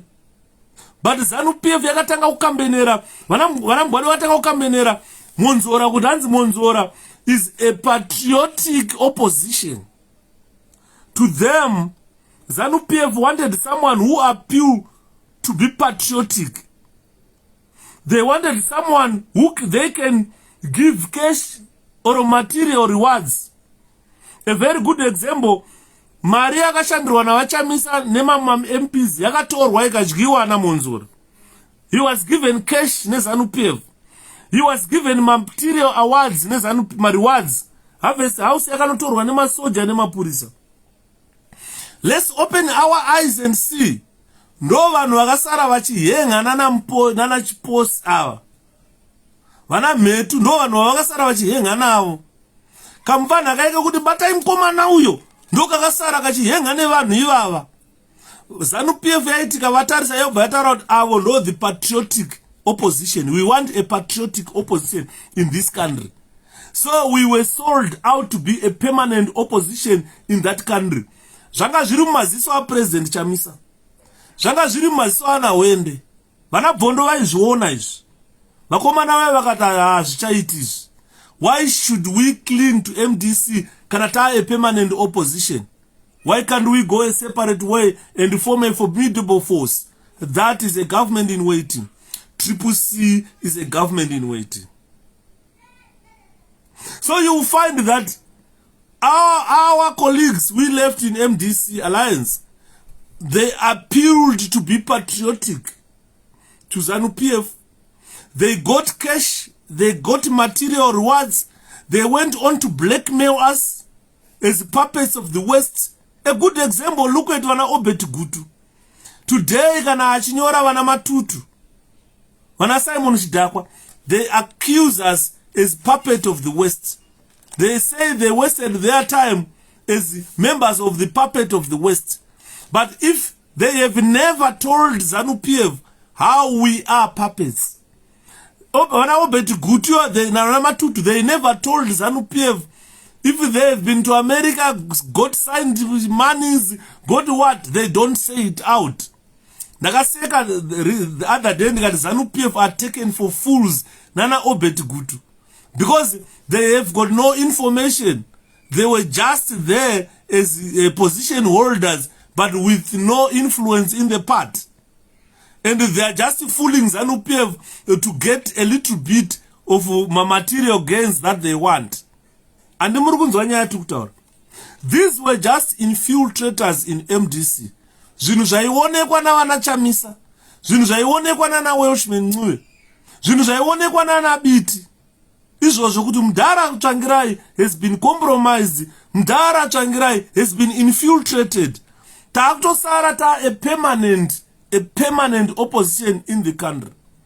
If you look at 2014 structures, when the President Nelson Chamisa pavakanzi vadyiwa na Douglas Monzora, 𝗪𝗏𝗃𝗃 had to give an order to structures kuti rather than Chamisa, I want Monzora to be Secretary General. I don't know whether he knew that Monzora is a state agent, and the party has been badly infiltrated to the extent that the Secretary General was hanging around Nana Nick Mangwana, was hanging around Nana Mangwana Paul. He was so comfortable with the people in ZANU-PF rather than people in MDC, where he was Secretary General. Hanzi chokwadi munacho mudhara murikurowa musoro chaiyo. Tokumomo tinofanirwa kuti tionesane chokwadi. People must see reality. My videos are, they will survive for over 1,000 years to come. And the people by that time, they want to know, to understand why MDC failed to take power. Why Nelson Chamisa came up with an idea to form a citizens' coalition for change. Those who are going to write our history in future, they will listen to these videos. This is why I am saying the truth must be told. We should not mislead people into believing that in MDC we were going to run the country, considering the infiltration that we suffered. And that infiltration is still coming, is following us. Ndisaka ndati inini handizivi kuti 𝗪𝗏𝗃𝗃 vaiziva here kuti vana Monzora nana 𝗏𝗏𝗃𝗃 they were spies, and vana 𝗏𝗏𝗃𝗃 became chairman. Ndirofungidzira inini kuti 𝗪𝗏𝗃𝗃𝗃 vane zvavaiziva asi vakatadza kuzvitaura. 𝗪𝗏𝗃𝗃𝗃 anogona kuva akazvitaura but zvakafuta fall into deaf ears. Ndine shungu dzekumbotaura na𝗪𝗏𝗃𝗃𝗃 kuti why did you step down as MDC chairman? Akanga aona zvatakuona here izvi kuti the party has been infiltrated and is nose diving or hitting a rock. Andimanzwa nyaya dzatiri kutaura. So you will find that these people, after appearing patriotic to ZANU-PF, after they got our cash and the material rewards, they went on to blackmail us and try to freeze Chamisa out of politics. They were offered immunity from prosecution. Munoziva here kuti Mudzuri akauraya munhu. Mudzuri was never arrested. Mudzuri munhu akafa achitaura ndarohwa naMudzuri achibva afa. Mudzuri was never arrested. That means ZANU-PF offered them even immunity from prosecution. Until today, there is no docket ever opened against Mudzuri for murder. But munhu akafa achitaura kuti panapa ndaurawa naMudzuri, ndarohwa naMudzuri. Andi muri kunzwa? But haana kusungwa. These people were offered even they are immune to prosecution.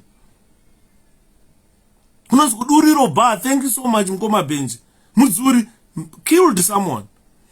But not even a day Mudzuri was arrested or questioned by police. Andi muri kunzwa? Mvanhu akafa 𝗪𝗏𝗃𝗃 wakadzvanywa mabhora naMudzuri. Achibva afa. Akataura ndaurawa naMudzuri. He was never arrested. So they were offered immunity to prosecution. They can't be prosecuted. Let's remember this, ladies and gentlemen. Let's remember, these are things that we must remember when these guys come to join us. That don't forget that they appeared patriotic to ZANU-PF. Let's forget that they received cash and material rewards. Let's forget that they went on to blackmail us as Western puppets. Let's not forget that they were offered immunity to prosecution. Kana vakauya nhasi vakachamisa nemotikari avasungwe. Bata ipapo. Ngatisakangana kuti vanachiposa avo, matactics avo also included spreading slanderous rumors, causing trouble for our supporters. Ukada kuona vasikana vanachiposi vainyora zvavanoda about vana Joanna Mamombe. Ukatasa medical records ana Joanna Mamombe, police records intelligence reports, zvese zvinongokota vanachiposi iwa kuti vana kuabduct vasikana. Vasikana havana kurepwa. They are being accused of being brutal. They are being tried here after being brutalized. Let's remember all these things that these people did to us before we start accepting them and they say, my positions is what Harare province is writing. What Harare province has written is rubbish. Anya infiltration in Mkoma needs all citizens to participate. You have important information for the citizens in Mkoma. Exactly, Justin. This is what I'm saying. This is not the duty of President Nelson Chamisa alone. This is not the duty of Wende alone, BT alone, Washman alone, Maikore alone. This is the duty of you and me. We are watching, we are seeing these things happening. They happen amongst us. So let's be the eye for CCC. Let's be the ear for CCC. Let's be the mouth for CCC. Vanhu avazvizive zvandiri kutaura. Ndosaka ndoda kukuonesai kuti nyaya infiltration iyi yaipa. Ukada kuona kuti let's see kuti infiltration iyoyi panguva yaMudhara Tsvangirai yakalidha kuti tiende kupi. Vamwe venyu tatafira mumaoko eMasiyawo. Vamwe vedu tatafira kutsondwa kunge mombe nemastate agents. Vamwe vedu vakafa vachichekwa mutsipa. Vamwe vedu vakafa vachipfurwa. Vamwe vedu vakafa vachipiswirwa mudzimba nenyaya yeinfiltration. Because they had identified with 𝗪𝗵𝗵𝗆, what is his role in the MDC? Ana influence iri papi 𝗪𝗵𝗵𝗆. He hangs around nanani. At the end, all those people who were influential in our party were killed. It's because of infiltration. Takaruza live vanhu vakawanda. Vamwe tiri zvirema. Ukona ndichitaura panapa, I'm talking here as a victim of ZANU-PF. After the infiltration in our party. And Atete Mazuri say, Atete Ruth Williams, how are you? So if you look at what we witnessed, were repeated arrests. Probably, if you look at the girls, they were arrested repeatedly. Look at Itai Zamara has been in and out of custody. Look at 𝗪𝗿𝗲𝗆 has been in and out of custody. Look at Job Scala, he has been in and out of custody. Why? Probably Scala, the people who hangs around him, there must be an infiltrator there. So the statement that was issued or Twitter that was tweeted by Harare province, I condemn it outright. It has been put on public. It has been put on Twitter, and I condemn it outright. If there are still leaders in the CCC who believe and write rubbish on Twitter, then those people must be condemned. Or I don't hesitate to say, let Harare province be destroyed and the new people be ushered to lead that structure. Because what they wrote is not what we want, is not what we are expecting. You don't just accept my citizens as because he's just a citizen. Kune vamu ukaenda kuHarare kwacho, kune Shkrub maximum prison. Kune ma citizens ari mujeri. Mune ma murderers, mune ma robbers, but they are citizens. The state refused to accept them, incarcerated them because they committed crimes. So how can we accept every Jack and Jill to come and say, because he is a citizen? There are other citizens we don't want. And what did they write? Come on. Regai ndi statement yacho. Yeah, iri pano. Regai ndi statement yacho. If you go on Twitter, Harare province wrote that for the avoidance of doubt, CCC is the home of all Zimbabwean citizens, regardless of age, gender, tribe, class, color, religion, profession, or political background. In Harare province, we will embrace every citizen who shares our party's vision to win Zimbabwe for change. This is how they tweeted. But that's what the CCC motto, to welcome every. That is not the motto, to welcome every citizen. It's a bracket statement, that one. It is a bracket statement. We can't accept 𝗓𝗵𝗴𝗄𝗃. We can't accept 𝗥𝗲𝗹𝗆𝗃. We can't accept Douglas Monzora. We can't accept Komich. These are people who will never vote Chamisa. Their hatred is in the bone marrow. Their hatred against Chamisa is in the bone marrow. But Chamisa said it. Chamisa is a leader. This is why I am telling you that I've never seen anyone in Zimbabwe with the leadership skills like Chamisa. That is what exactly a leader says. That is what exactly a leader says. Zvawataura izvozvo is what exactly a leader is expected to say. Those are dobaurora Chamisa akasiyana nana Ngwena. Chamisa akasiyana nana what do you call them? Wana Chwenga. Even Ostalo said he's a leader. But we are the citizens.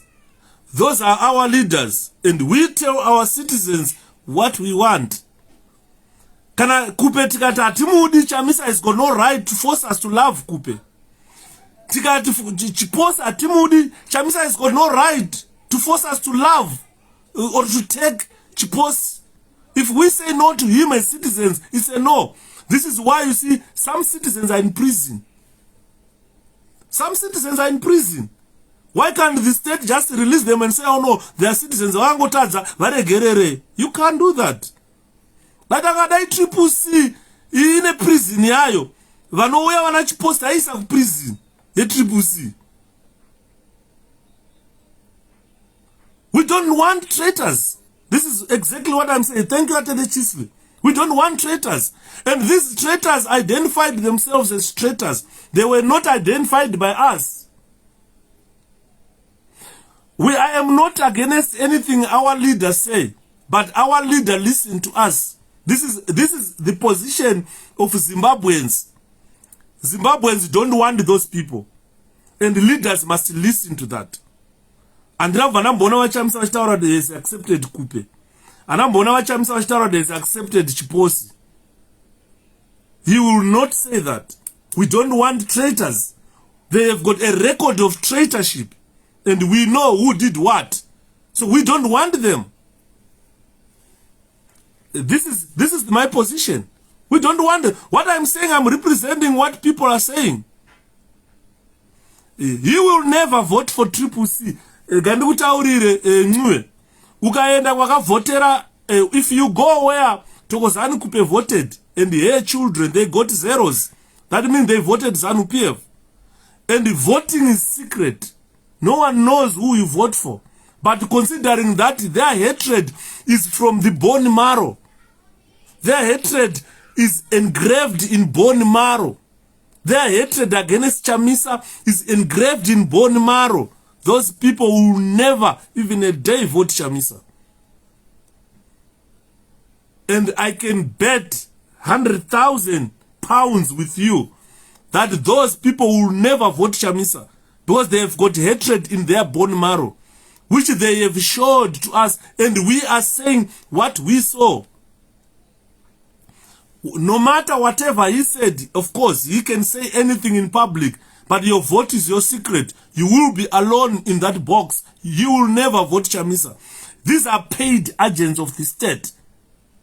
These are paid agents of the state who are paid to infiltrate and cause chaos to CCC. Obvious, they will vote for their paymaster. They can come to you where yellow, say anything, campaign for you. On the day of voting, they will vote their paymasters. They will never give us a vote. This is what I'm telling you. They will never give, they have never given us a vote, and they will never give us a vote. They have got hatred against Chamisa engraved in their bone marrow. Saka, kana ruvengo ruri mumongo, rekantaure nechishona chamai. Kuti kana uno ruvengo ruri mumongo, kunyangwe munhu yakakunakira sei pakutarisa, haumbofoka mukudza kana kumuvhotera. Ava hativada. Hans card holding member, I would mind him. Card racho gasatenga kana card racho. Ava hativada. Because out of 15 million, it doesn't affect us. Those people failed. We saw them. They failed. Even for my elections, akapera, they got zeros. We saw them. Saka atina chatunowadira ava hativadi. Ina ndroye mbwandakaviga mpini ndo zvandakanakira. Kuti kana ndikafa vasandichema. Kana ndafa musandicheme ndoenda ndoga. Maiwe ndiri musoja wejambanja. Kana ndafa musandicheme ndoenda ndoga. Ndokataimba tina mudhara tsvangiraya. Kana ndafa musandicheme ndoenda ndoga. Ndiri musoja wejambanja. Kana ndafa musandicheme ndoenda ndoga. Maiwe ndiri musoja wejambanja. Ndafa musandicheme ndoenda. Ini kana ndafa handiuchemwa nakupe musandichema. Kana ndafa chiposi ashandichema fungai. Handidi kuchemwa nevanhu ivavo. Ivavo vasandichema. Nokuti handisi kuzonyarara kutaura zvakashata zvavakaita. Hanzi kapu mataura nezvayo here mukoma. Tataura nezvayo. Kuti kapu ndo yakanga yotaura kuti I was a spy all along spying against this young man. And uyo munzora akabuda achitaura kuti we were plotting against this young man for quite a long time. Inini na chairman. Saka tiri kutaura, these are state agents. People who appeared patriotic to ZANU-PF. People who were given our cash and were rewarded materially. People who blackmailed us. People who went on to be offered immunity against prosecution. Mudzura akauraya munhu. Nanhasi mudzura asati asungwa kana kutongwa. So they've got immunity to prosecution. Saka vanhu vekuti akuziva mabasa avakaita. Hatingagare mucommunity nevaroi. Tiziva kuti avaroi. Iyo hurumende chaiyo kana kugara haigare nembavha. Inotora mbavha ichikanda kujeri. Inotora mhondi ichikanda kujeri. Handi muri kunzwa. Saka zvodai CCC iri nyika ingadai kutori nejeri rana Muzuri. Ingadai kutori nejeri rana Monzora. Hana chiposi. Handi muri kunzwa. Those people are not desirable to live within us. I'm being clear here. I'm being clear. And his intention is not to win Zimbabwe. These guys, they have fought to be permanent opposition in our country. This is why you see they were deemed patriotic by ZANU-PF. Vachamisa vakazviona. We can't remain a permanent opposition in our country. Never. Some citizens never even enjoyed freedom in the country due to different reasons. You need to go to school of ideology. Why? So this is what I'm saying. That even if you look at their activities, they ended up seeing even Wana 𝗏𝗵𝗃𝗃 being arrested as unpatriotic. Wana Joanna Mamombe being abused, brutalized by the state, arrested repeatedly as being unpatriotic. They were physically attacked. Even on the streets. The police would come and attack them. Wakamboona vana chiposha vachirohwa nemapurisa.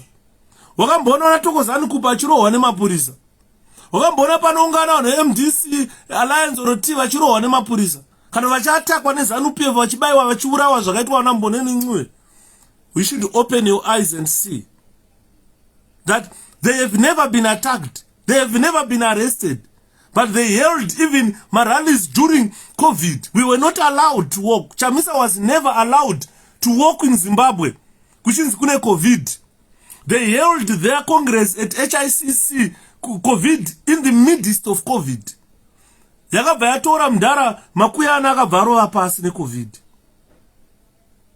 Hatina kumbona vachirambidzwa nestate because they are patriotic. This is what they caused. They were patriotic to ZANU-PF and were allowed even to hold conference during COVID time. Thank you so much. Let's open our eyes and see. These are the people we cannot accept, ladies and gentlemen. The people are saying no. During COVID time, they were allowed to hold rallies. Vachienda unana marondra kupi. Chamisa yengoti akabuda ubva asungwa. Vaingoti vakabuda una John Mamombe ngoti ye panapa ubva vasungwa chinzi matyora mutemo weCovid. Atambona Douglas Monzora achisungwa kana Komuchi achisungwa. Atambona una Chiposo achiswa majere. Vachisungwa vachinzi matyora mutemo weCovid, not even a day. Because to them they were patriotic to ZANU-PF. To them they received cash and material rewards from ZANU-PF. To them they were blackmailing Chamisa, blackmailing us. And they were offered immunity. Mzura akauraya munhu was never arrested in even a day. Hanzi vanhu avo hativade mudhara katsande. Ndozvatiri kutaura kuti no to them. They must be permanent opposition vari MDC to ZANU-PF. But they are they are patriotic to ZANU-PF. What we can do mobilize vanhu vamwe vatinoziva kuti ava tikava mobilize vanotivhotera. You cannot mobilize Chiposhe because he will never vote for Chamisa. You cannot mobilize Thokozani Kupe because she will never vote Chamisa. She has got engraved hatred in her bone marrow. Saka isusu regai tite zvatinoita ku 𝗏𝗏𝗃. I want to be honest. I'm being frank here. Zvandutaura pano ndozvikudiwa nemajority of Zimbabweans. I've spent the whole day today receiving calls. People asking us what is all this nonsense being written by Harare province, a structure for 𝗏𝗏𝗃. So we know that that structure could be compromised, could be also infiltrated. You understand? If you see, as we have been abused, we have been assaulted, even our members of parliament have been bullied in parliament. Joanna Achinzanzi, imagine ZANU-PF, mdara ane mandebvu anenge mupengo uya anonzi mota nechinotimba. Achita achimira mdara mukuru akunofa. Ashava mdara uya kutaura Joanna Mamombe kuti mupengo wadzoka muparliament, achidaidzira muparliament kudaro. Vana Douglas Monzora vachita recall elected members of parliament. Vachitutana hama neshamwari dzake kunozadza kuparliament. And at the end, Kupe akave member of parliament, Kupe akanzi leader of opposition in parliament, adyiwa election. Then we accept such infiltrators. Guys, don't joke, man. Don't joke with our conscience. Don't joke with our conscience. We have seen it before, and we are not going to allow it to happen. Let's close doors to infiltrators. That's it. If they want to vote for us, then let them do it silently. We don't want them. We don't want them. We cannot accept our enemies near us. But no fuck. Vachangirai vakaenda sekuseka. Sekutamba mdara Tsvangirai gu warowa pasi. Vakafamba ZANU-PF ichitaura kuti hanzi Tsvangirai akafa neMDC yakafa. Tikasara vanhu takatanga kurwisana nevanhu kuti haana MDC haina kufa ina vachamisa. Vatsvangirai ndo vakafa. It was an uphill task to convince people that Tsvangirai was not MDC. He was the president of MDC. Saka, and the problem that you don't know who is who. We know who is who. That's why I'm talking about it. We know who is who. I'm telling you who is who now. This is why I'm talking about it. Tsvangirai akaenda sekuseka, mdara akaenda sekuseka. And if you fungai words, circumstances around 2018 showed me that Chamisa has serious dictatorship tendencies. And after 4 decades of Bob, it is something I cannot stand. This is Chiposhe's own words. These are the words that 𝗪𝗿𝗆 said. In 4 decades, I said I'm one dictator and Chamisa. All of a sudden, over that 𝗪𝗔𝗊 over Chamisa. Over voter, do you believe that after saying that rubbish, that he has never seen dictatorship in 4 decades that has been shown by Chamisa? That was 𝗪𝗆𝗆's own words, tweeting. Then today, you accept such a person and say, as Harare province, we accept anyone. We are full aware that that gentleman will never in a day vote Chamisa. His hatred is in the bone marrow. Saka, zvinutaurwa neHarare province izvi. Zvavari kutaura zvekuti for the avoidance of doubt, CCC is the home of all Zimbabwe citizens, regardless of political background. With such type of a background, then you trust that person with information. You trust that person with our structures. You trust that person with the management of CCC. Honestly, that is a snake. That guy must never be brought any near CCC. I'm sorry to say that, because by now we know his weak points. We know his weak points. He's someone who takavingwa nemari anokabira choppers. Atidi vanhu vakadaro. Tinavo vanhu vazhinji vacho kutoidentify tiri kuvaona. Andimona. Because what he said, it caused a lot of social problems. It caused a lot of emotional problems. It caused a lot of physical problems. Vana Joanna Mamombe, they were raped. But she was that 𝗪𝗆𝗆𝗆, not even one day rakanzwira vana Joanna Mamombe tsitsi. Nasa akuda kuya kuzoshanda na Joanna Mamombe. Then people believe him. Tsano, Twitter account to be hacked. Do you really understand what Twitter is? Maybe I'm talking to someone who do not understand what a Twitter account is. How can you hack a Twitter account? If I may ask. Ana sekuru you as Yuda. Ukuresa vatsvangirai vasati vashaya vakaona kuti kupe monzora etc zvimbwasungana nezvezano ndo chokwadi ichocho.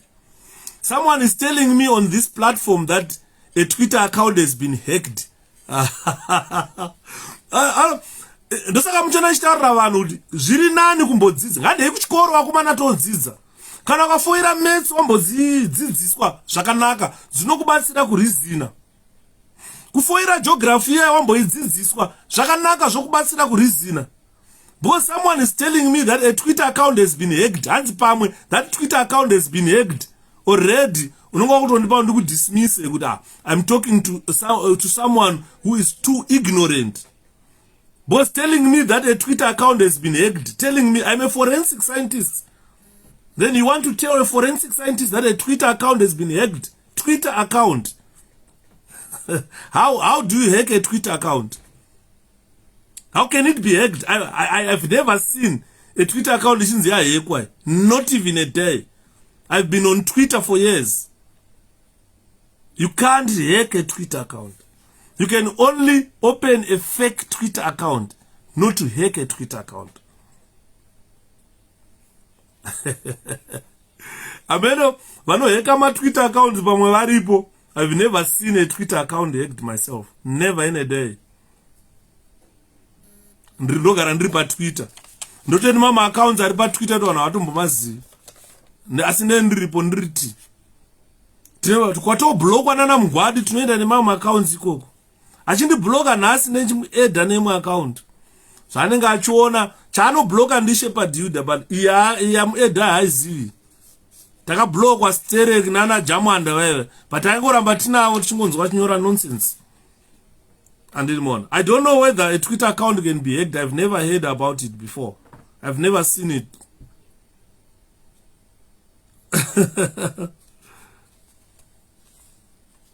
Don't lose focus. So what I'm saying is, we have seen my weakest points. Those people are not wanted. We don't want them, those people. They are failures. And Because what they only do is when they come to us, they will come and work 𝗓𝗵𝗿𝗆. Remember what they write about 𝗓𝗵𝗴𝗃 and wife. 𝗓𝗵𝗴 is raped. And 𝗓𝗵𝗴 repa munhu kunotona. That's what they write on Twitter. They look at the marital affairs of our president. They attack our president on his marital affairs. Ukaona vachiburisa asana inini upenyu hwangu asana mbona such a quiet lady like Amai 𝗓𝗵𝗴𝗃. But she's attacked left, right, and center by the same people we are saying let's accept them. They try to look into your criminal activities, criminal records. They try to paint you a criminal. They try to paint him alcoholic. Dai 𝗓𝗵𝗴𝗃 asinganamate tiri munhamo. Mudhara tsvangirai, same people vaitaura kuti mudhara tsvangirai ndivho mudhara vhara zipi. Mudhara havhare zipi. They've tried that with our president 𝗓𝗵𝗴𝗃. Hey 𝗓𝗵𝗴𝗃 say achizoenda namahere. Hey zvazoita sei. They've tried that. The same people we are saying let's accept them. I don't think it's wise for us to accept such nonsense. They are citizens of our country, but they don't belong to us. They belong to Satan. And you know, the president opposition party kwedu under zvema drugs, anohura anwa doro, anema criminal records and ane marital affair isiri stable. Kutaura kwatiri kuti angadai vakaona something to write about. But 𝗓𝗵𝗴𝗃 has not given them any door to write nonsense about him. And in one, saka tiri kutaura kuti isusu, we don't need them. Ukada kutarisa zvinozvi, look at Joanna Mamombe, Cecilia na 𝗓𝗏𝗏. Vasikana, they are so isolated. Vakafamba vanenge vachinzi hey akarepwa. Vakafamba hey akatwa zvakati. Because of them, wanachipost vanonyora rubbish pa Twitter account. Instead of, we might have political differences, but kana Mary Chiwenga achititwa zvaari kuitwa na Constantino, I have to say something in support of Mary Chiwenga. I cannot go ndichitaura kuti Chiwenga kaMerika itamba kaidai so hey kazoka kamama. I will be insensitive when I say that. We are looking at women. A member of parliament who was abducted by the state, akaramba chiposhi zvikanzi they were never abducted. Akabuda achitaura kuti hanzi varamba vapinda mukoti vati we were never abducted. Ndichiposhi ainyora izvozvo. Very insensitive. Then tomorrow won't accept that person. Vana Joanna, Cecilia na 𝗓𝗏𝗏𝗃, they were abducted, sexually abused. Not even one day ratakanzwa Thokozani Kupa achikondema state. Pa treatment yevasikana vaive. Today all we are onzi ashande nevasikana ivavo. We are being insensitive. We are being torturous to these girls. You understand? Saka azviite izvozvo. Some citizens, isu sema citizens, we are saying no to them. Even our president will listen to us. If he doesn't listen to us, anongona ne action dzedu. We act. And it. So if you look at whatever I've said here, a lot of our campaigns were disrupted. Nana chiposhi wao. Vanakomiti vanyora kuti vane 62,000 people. Ukada kutarisa, a lot of people were jailed. Nemabasa evanhu infiltrators atinawo muMDC. Imagine vamwe vairovera vana last mainga hama. Kuti hanzi vana mainga hama vakauraya mupurisa. Vakaenda kumajeri. Mumwe munhu akaroya, mumwe munhu akaenda kujeri 2 years. Akaburiswa. Tikasara vana mainga hama vakagara mujeri for years. Mumwe munhu aburiswa mujeri, anambogaramo kana 2 years. Atobhadharwa abuda. Zvinhu zvinorwadza. Hanzi your presentation is powerful today. Keep it up. Thank you, Mkomalo. Zvinhu zvinorwadza. My co-accused. Ndakomita murder. All right. You have charged me of murder. We are 3. And I've got 2 co-accused. Togara mjeri 1 year. Our co-accused obvious wa ubuda. Tosara 2 mjeri for 10 years. ngatimboreasonai ngatimbofungai muchana. Hands I really do appreciate the effort you are putting kuvhura vasingazwise pfungwa. Let me open them zveshuwa sekuru, because tikutaura panapa kuti three people were charged of murder. Before a year in prison, one of the accused was released, was pardoned by president, and the two remained in prison. They served 10 years for the crime that they never committed. Why would the president, on a similar case, pardon the other one and leave two in prison? But these people were convicted on the same day. They were arrested and charged of the same offense. But one of them is released on presidential pardon, and the other two remain in prison for 10 years. When we talk about infiltration, you don't understand it. You can only understand it when we break it down, when we analyze it, so that you guys understand what infiltration is. Think deeply. That was a clear betrayal of the struggle. A clear betrayal of the struggle. When Yvonne was released from prison, she did not come to join Chamisa. She went to join ZANU-PF, who was busy feeding fish with 𝗓𝗍𝗪, which was a clear betrayal of the struggle. Then when we talk of infiltration, and someone will say, accept those people back, or accept them in your circles. We cannot be a governing part. MDC failed to be a governing part because of infiltration. Comes CCC, we back it. And those infiltrators, they trek to CCC. And this is Tonyarara, who dance 𝗓𝗿𝗲𝗄𝗧, we accept them. We are 𝗓𝗏𝗄𝗃 province. Let's accept them. 𝗓𝗏𝗄𝗃 province. I don't think you are serious. I don't think we are in the same boat with 𝗓𝗏𝗄𝗃 province that we want to run Tractora 𝗧𝗏 Zimbabwe. We are saying always we are a government in waiting. CCC is a government in waiting. And CCC is a government in waiting. Tichitaura MDC, patari ku MDC, taitove tine mahopes ekuti nyika takutora. But because of infiltration, takatadza kutora nyika. And these people, guess what? All these infiltrators, when we fail to run the country, when we fail to make an impact, because they've infiltrated us, that is their purpose, and that suits them very well.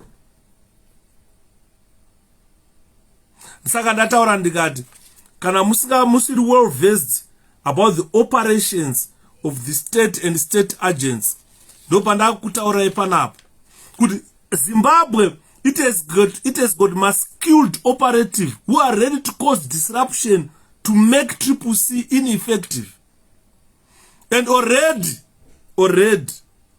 with this type of statement they are told on Harare province, takutoziva already there are some people who have been planted, or they are already compromised people within that structure, who think accepting every Jack and Jew will make us win an election. We will never win an election when we are infiltrated. But these people, what they are fighting is to make CCC ineffective in a similar way they did to MDC. MDC chachuru chakapinda nyoka. Andini murugunzwa nyaya tikutaura. So these people have been planted in us to try and source information from us. And that information kana yakubatwa neZBC, neHerald, neDailyLies or Daily News. Inenge ya twisted that information. Kana yakubuda ikoko, munenge maakushamisika kuti ko izvabva. Vanhu vanenge vakurusa hope about a political party that is promising. CCC ndatinini 2023 election, already CCC has won that. But tikatamba we can ruza chinhu chatakabata mumaoko. And I'm not saying CCC should engage in a witch hunt. No. But we have got sufficient eyes, sufficient ears to hear and see and say it. We should never do it at my rumors. Because my rumors actually will end up destroying us. We don't want to destroy our CCC part.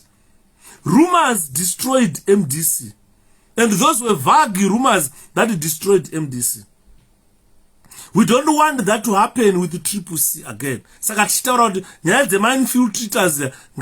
These snitches who cause party splits in time. It's our duty, not our president's duty. It's your duty, it's my duty, it's every citizen's duty to sniff out these stitches. And more. Because what we need people who can participate to dislodge ZANU-PF. We don't want people who participate to destroy CCC, to destroy Chamisa, to destroy 𝗓𝗲𝗴𝗲, to destroy BT, to destroy 𝗓𝗲𝗴𝗲𝗓, destroy 𝗓𝗲𝗴𝗲𝗓, destroy 𝗓𝗵𝗵𝗏𝗂𝗏, destroy Vondo, destroy 𝗓𝗲𝗏𝗏. We don't want such people. Saka tikaona vanhu vakadestroy MDC who are now jumping to us and say, I'm CCC, not waona my results in my elections. Could the people have condemned you? We must stop that nasty behavior. We must fish those idiots out. Because they will never vote for us. They will never vote for us. If you read what vanakomichi zvavaitaura, pane video yakomichi achitaura kuti zvese zvatsvangira ende zvedu nevana vatsvangira ende vedu.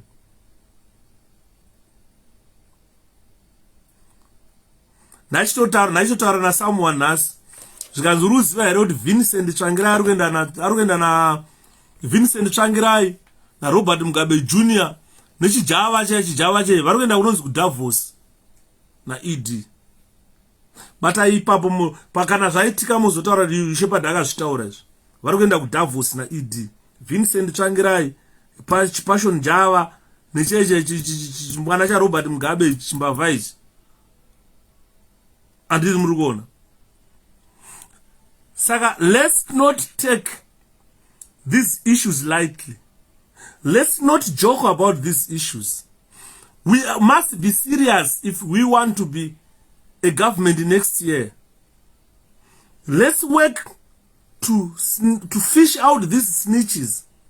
Because if we don't do that, the likes of Chiposia, they will be sponsored by ZANU-PF. They've been sponsored by MDC. And they will come and cause mayhem in our part. And as a party that is readying itself to govern, we are a party readying ourselves to govern. Saka, we must never allow such infiltration to cripple us. Because definitely, if we don't say it out, we are going to be crippled. The MDC has been destroyed by infiltration. The infiltrators have destroyed the MDC. Takatarisa. Tichitaurira vanatsvangirai kuti vanamonzora vatengesa. Mudhara akaramba kuti havasi vatengesa. Akazozviona akufa. Akuapoinda kuti Chamisa will be the president, will be the other president to cater for the youthful side. Mudhara akanga akuzviona. But anga asina masimba ekudissolve that 2014 structure. Takaona vana kupe vakuenda kuBulawayo, vakuenda maparallel structures. Tsvangirai achiti akatuma vanhu vakaenda ikoko vosvika vobhuchiswa. Vana Sheki Mukoye vakarwa mhuno dzikatsvuka idzi. Vakadzoka kuudza Mudhara Tsvangirai vari Mudhara, vanhu vari kuBulawayo vari kurova. And today you say accept those people back. You guys are not serious. You guys are not serious. I think so far, CCC has got the best political leaders that money could buy. We have got a best political leader in CCC that your money can buy. your vote can buy. And for the first CCC,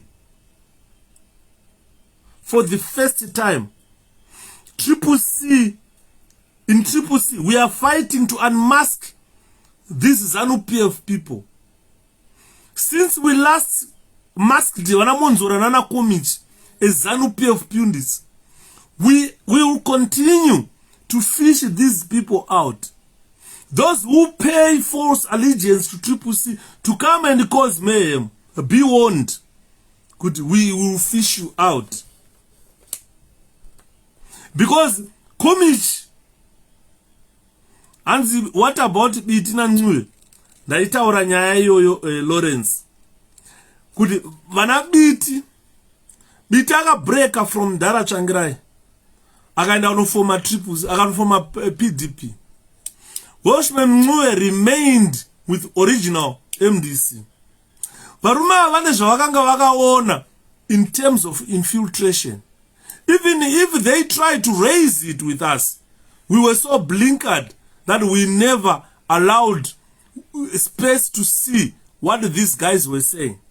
It was not an easy decision to break away from MDC to say, okay, regangunoneta PDP. That was not an easy task at all, considering the popularity that these guys had enjoyed in the hands of Tsvangirai.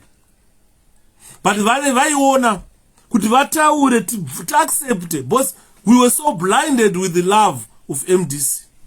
Zvekuti aiti munhu wese abuda muMDC ovarato uyo mutengesi uyo munhu wemusiyaiwo. We used to do it. We used to say that. But tasingaona kuti vakomana vari kuona zvatisiri kuona. For them to convey the message to us kuti vakomana party yaive infiltrated zvekuti hakusina kwatichaenda nayo. Vanhu vairamba kuteerera. Ndakanzwa chimupana chaiye chinonzi 𝗪𝗿𝗴𝗄𝗃 chimupana 𝗪𝗿𝗃𝗃 icho.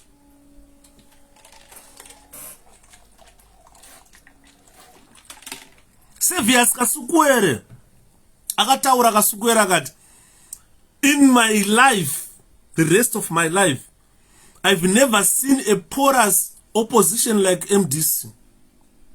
Atina kuteerera ipo paya. We should have listened to him. Sevious 𝗪𝗃𝗃𝗃 akataura kuti, I've never seen a porous party like MDC. Vakomana vakabuda vana biti vachita kunoita vana PDP. Atina kuvateerera kuti what was the reason? Because 𝗪𝗿𝗱𝗃𝗃 vaive so blinded nekuda vana Monzora. Vakazoona last minute. 𝗪𝗿𝗱𝗃𝗃 vaive so blinded nekuda mbuya Thokozani Kupe wave vice president. But last minute 𝗪𝗿 I'm appointing Mudzuri na Chamisa presidents.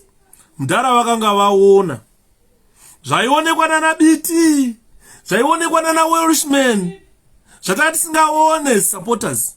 𝗪𝗿 vakanga vazviona. Ndosaka muri kuona vakasiya vati Chamisa be the other vice president.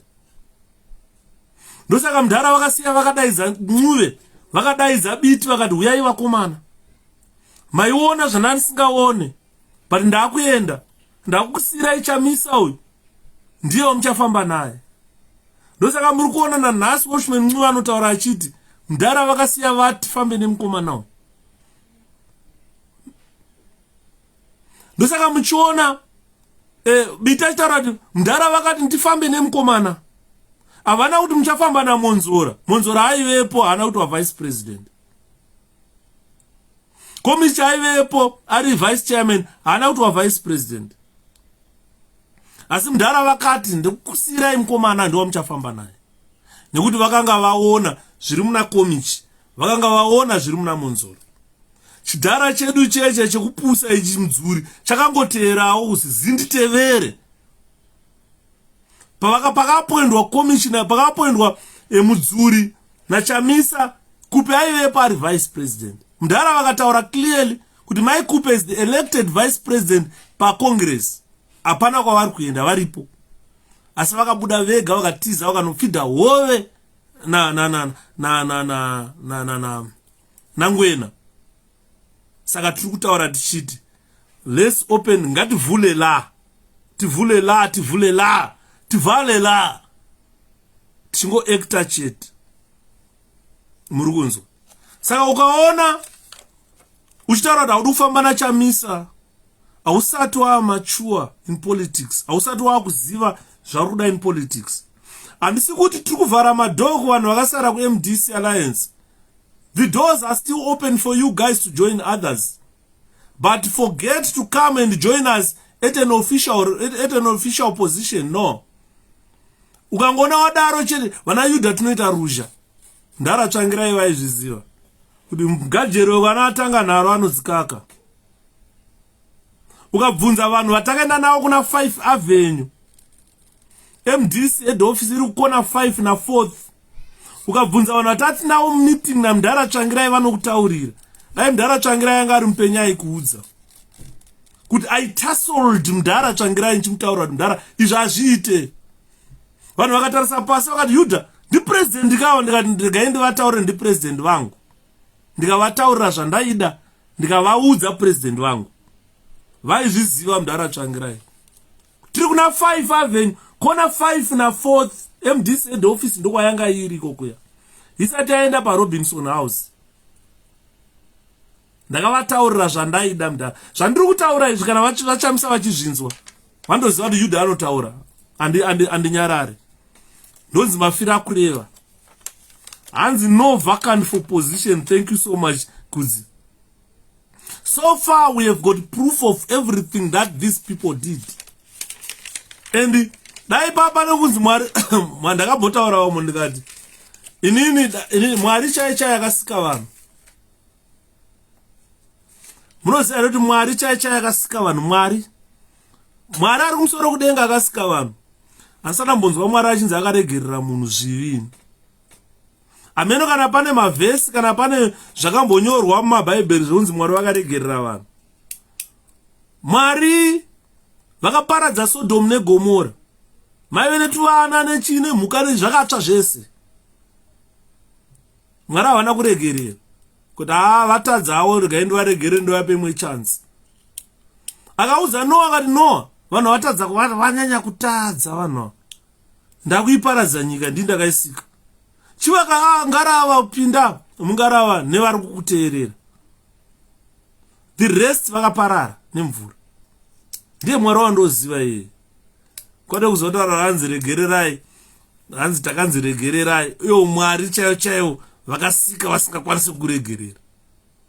Vakomana ngatingwarei tione. Vanhu vatakuda isusu ku-CCC kana taakutaura. Takuda vanhu vakaita sana 𝗵𝗵𝗵𝗍𝗍. Mumuziva 𝗵𝗵𝗵𝗍𝗍. Mufesi wokuTunisia uyawo who sparked a wave of protest for democracy in Tunisia. The gentleman was a vegetable vendor who stepped in front of a municipality building in Tunisia. Muna 2010, Muswa 17 December. And that gentleman set him alight, protesting against the government to introduce what we call democracy. Ndo vanhu vatakuda. Hatishade vanhu vekuti akauya akamira apa akanzi sweet neZANU-PF anoshama kukabira sweet. Vanhu ivo hatichavadi. Saka tichitaura kuti vakukabira masweets avagarai kuZANU. Ingirizai nhamba dzeZANU-PF, we don't care. Vote yakupe Chiposi naKomichi naMonzora hadzina kwadzinotiendesa. Andi muri kunzwa. Takuda vana 𝗵𝗵𝗵𝗍𝗍 vekuti kana zvaoma they can set themselves alight in front of a municipal building. That happened in January 17, 2010 in Tunisia. That sparked a wave that changed the Middle East. Northern Africa changed, Sudan changed, Egypt changed, Libya changed because of 𝗵𝗵𝗵𝗍𝗍. Ukataura muZimbabwe kuti enda paparliament paipai unozvidira petru zvipise panapa. Unonzwa kuti hanzi vana vangu vanosara nani. Hanzi vana vangu vanosara nani. 𝗵𝗵𝗵𝗍𝗍 haana kumbofunga vana vake. Akafunga region. Akati I am going to start campaign a democracy. We want democracy in Tunisia. That sparked the wave of change. Ndo vanhu vatinoda ivavo. Hatishada vanambwa vekuti akangonzi kamotikari inoswera yafa. Yaputika mafuta ikandobheuka nayo. It's an achievement to drive a car. Not what poor motkar ne ZANU-PF. Are you a politician? No. What are you? Football. Oh, footballer. Okay. Chirgani botaura ne vanhu vangu veku Andidira. Saka chandiri kutaura panapa government, guys. Ndezvekuti these elements of surveillance or these infiltrators, these agents of repression, their plan is poorly planned. They had planned a brutal attack on us. Join them. Suppose go join them.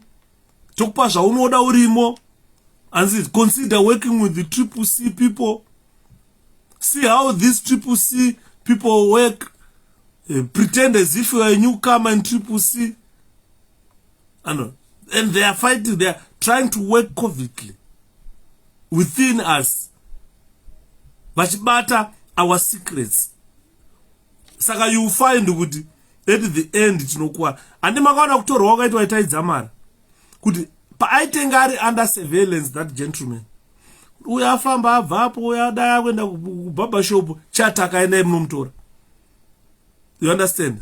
Ndo vanhu vakaita sana chiposha. We don't like them. So let's assess whether they might be end of merit in allowing them to join us. These are not just suspicions. We are not just spreading rumors, but we are analyzing, or I am analyzing, from their activities, from what they say, from what they wrote. Varume ava is inyoka varume. Atisuda kuruwa imbwa takaviga mpini. Idzi ndo nyoka. Nyoka chaizo. Ndo anonzi ma black mamba marova mbira aya. Saka, we are analyzing what they did. We are not framing them. We are not there. These people are not innocent individuals. We are not framing against them. But we are saying this from their previous activities, from what we witnessed almost 6 years ago. We have got 6 years now.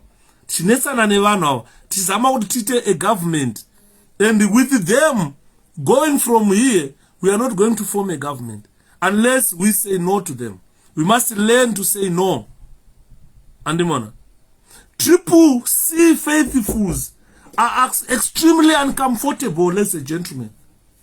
Have you got a spare adapter I can use? Because Adapter? Yeah, mine is very small and my phone doesn't like reach all the way to my We've got adapters here, but I don't know where they are now. Yeah, that one is an adapter. It's not working. Is it not working? I don't think it's connected anyway. That's the one that I use outside. It's just connected to But it's too long now. I'll buy you another adapter. You can use that one for the time being. Alright, thank you. It's not connected anyway. Mine is too small. Yours is small. It's like that. Yeah, can you bring it down? Yeah. Okay. Sorry guys. And my MPs still under MDC alliance. I've spoken about that law. Those people, this is why I'm saying it's a strategy of divide and rule. Those members of parliament, they belong to CCC. And Monzora and Komich are going to recall them, I think in September or so, because they have refused to budge. The issue of MPs here, do you understand? They've never been Monzora. And believe me, Patoshkana September, December, they are going to be recalled from parliament. Monzora just keep them kuti awane mari. Boss danga akawadzinga vese. Aisarasina any send raiwana. So it was like a calculated move. One, to divide us. Hey, Anzigo. And if Douglas Monzora is given a position by Nelson Chamisa after Congress, and alright, as Douglas Monzora was given, thanks Mdara Morgan, Monzora was given a position at Chamisa Ajgiwa Congress. After that, he went on to betray Nelson. And it more. Pakaipa. And Zaibamdik, please. All right, fine. I'm a man. Oh, thanks, boy. No problem. Oh, thanks. It's like brand new. Well, what we'll simply do is try to open it one day and then extend the cable. Yeah. It's very nice. It works like all right, I'll extend the cable for you rather than buying a new one. Sorry, guys, as I saw an article which stated that they are going to be recalled by end of the year. Definitely, they will be recalled. So it's not an issue about those ones. They remain our members of parliament. And the because Monzora ana kupinda presidential election, ana kana mandate to claim those members of parliament. He doesn't have power to claim them. They are not his members of parliament. And the more. So, those are true Taura guys. What I'm saying here are the sentiments of the CCC faithfuls. People who believe in Nelson Chamisa. People who believe in 𝗓𝗿𝗍𝗲𝗪. People who believe in 𝗓𝗵𝗴𝗲𝗄𝗹. People who believe in 𝗓𝗵𝗴𝗲𝗄𝗹. These people are saying they are extremely uncomfortable with these infiltrators who fought to freeze Chamisa out of politics. And you are like talking about having a toothache and a headache, migraine headache at the same time. And this causes a hell in life. These people caused a hell in our political life. 5 wasted years battling Chamisa, trying to freeze Chamisa out of politics. President Chamisa, why God is in it? If God was not in it, he will be history. They were going around, 𝗪𝗿𝗱𝗲𝗪. 𝗪𝗿𝗱𝗪. Nezanu vachitaura 𝗪𝗱𝗲𝗪. Vachitaura kuti haana plan. Surprisingly, elections came.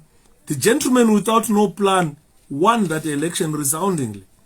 So this is what we say God is in it. So this tendency of crossing over from CCC, vachiti vari kuuya from MDC, from whatever, vachiti vari kuuya ku CCC.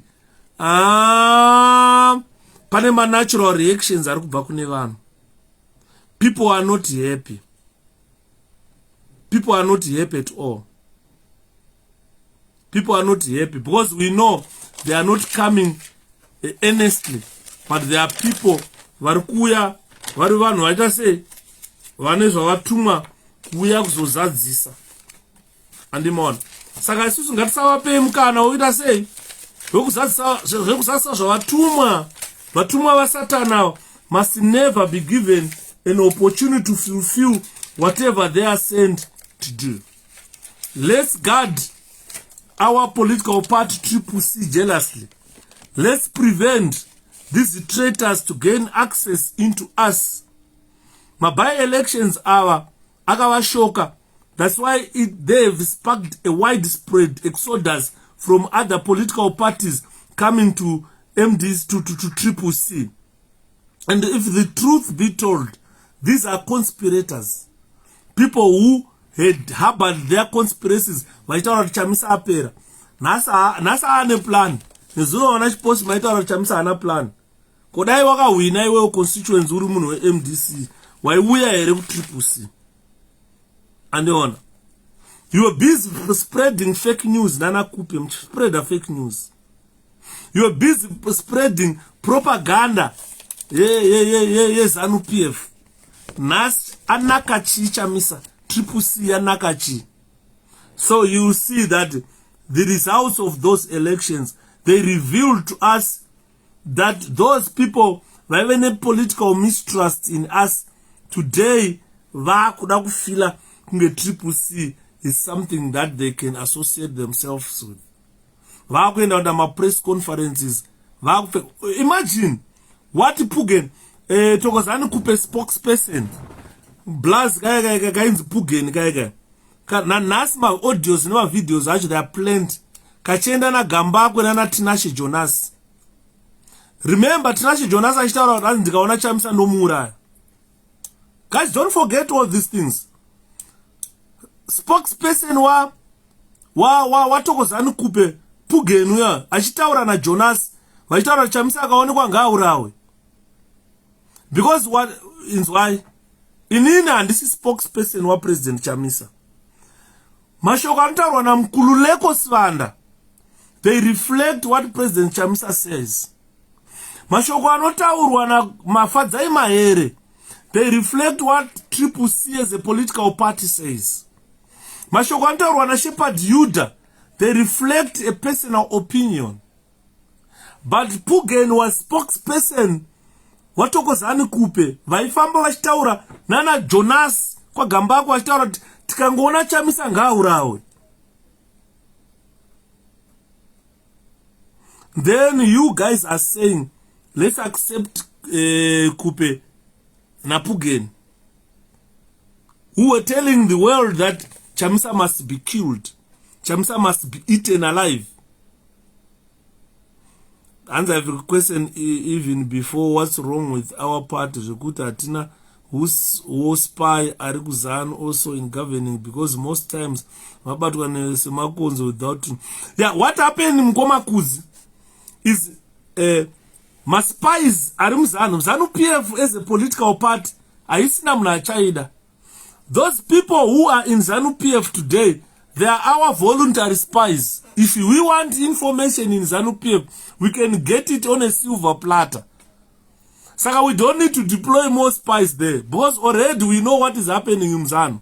ZANU ikaplana kuti varikuda kurowa vanhu 2023 toswera tazviziva.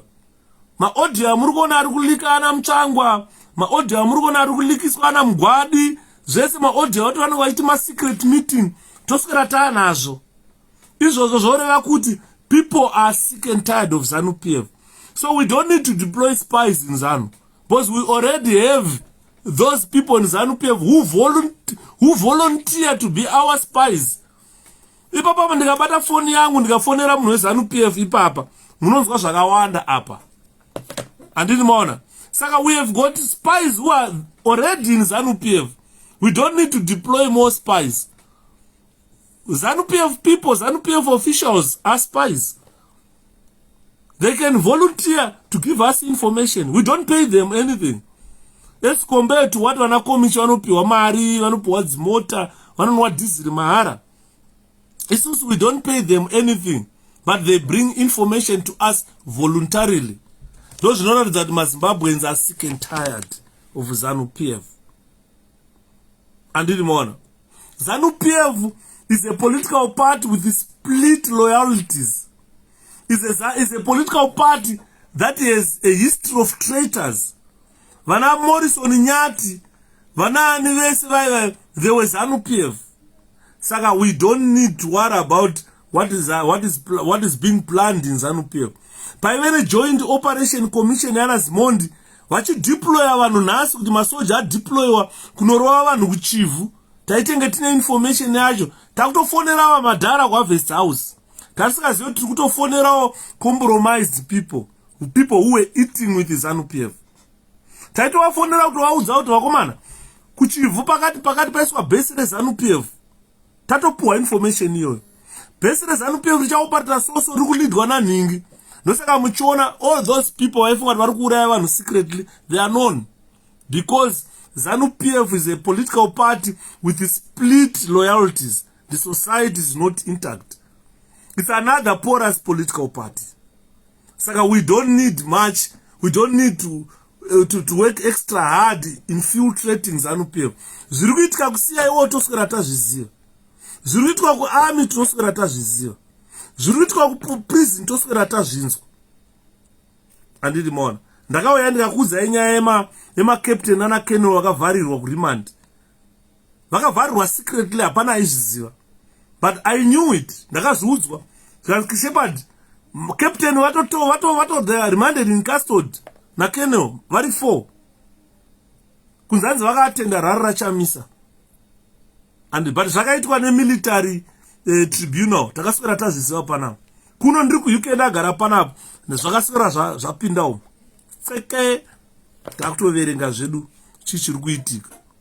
Saka we don't need to struggle much to spend money paying one who voluntarily give us information. And the information yavanotipa inenge iri accurate. Zvinobva zvaitika. Handira kuudzai ndikati Mnangagwa is on his way to Davos. Kunonzi kuDavos. Ari kuenda ikoko nemwana waTsvangirai. Ari kuenda nemwana waRobert Mugabe. Ari kuenda naPashon-Java. Kunonzi kuDavos. Mugare makanyora pasi. Zatozviudzwa neMomsitera akandora kanzi 𝗪𝗵𝗴𝗲 ZANU yaenda. Imagine that they believe in Pashon-Java.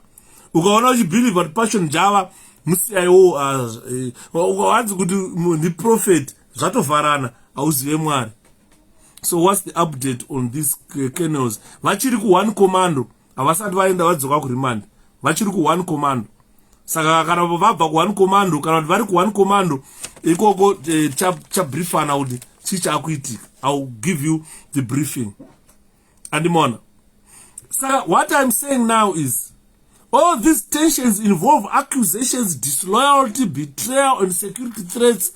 Zvese zvinoitwa muZANU-PF toswera tichizvinzwa isu.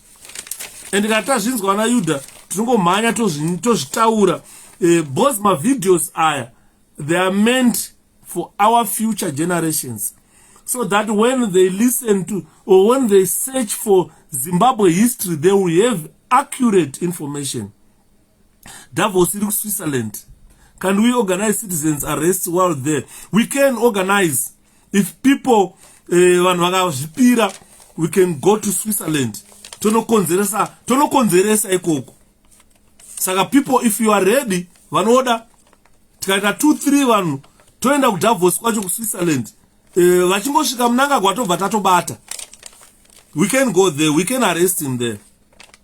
Andimona. Saka it's all up to you guys. Kuna mazvipira. Indakazvipira kudhara. Kuti kana ndafa inini ndenge ndangofa. But kuDavos kwacho kuri kuenda Pashon-Java, mvana weVincent Tsvangirai, Robert Mugabe Jr. na Emmerson Mnangagwa. Obviously vanenge vane security yavo emasiyawo and so forth. Kana mazvipira utiende tonomubata ikoko, we can still go and arrest him there. Andimona. Ndosaka maona tiri kutaura kuti 𝗪𝗵𝗴𝗲 vakomana mukaona presentation yanhasi, it was all centered on traitors or infiltrators, people who are fighting to destroy the 𝗪𝗵𝗴𝗲 in a similar fashion they destroyed MDC. And this political language of infiltration and betrayal ngaigare mauri pese pauri. Ziva kuti infiltrators are there. Ziva kuti betrayal is there. But our duty is to open our eyes and be the eyes of the party. Murunzwa nyaya tikutaura pano. The traitor accusations of today, they draw heavily on the easy recognizable label. Traitors atiri kuona kana infiltrators pavantoene recognizable label ekuti ondoona kuti zvakuitwa nakomisha akutengesa, zvakuitwa nananinga vakutotengesa pati takatarisa.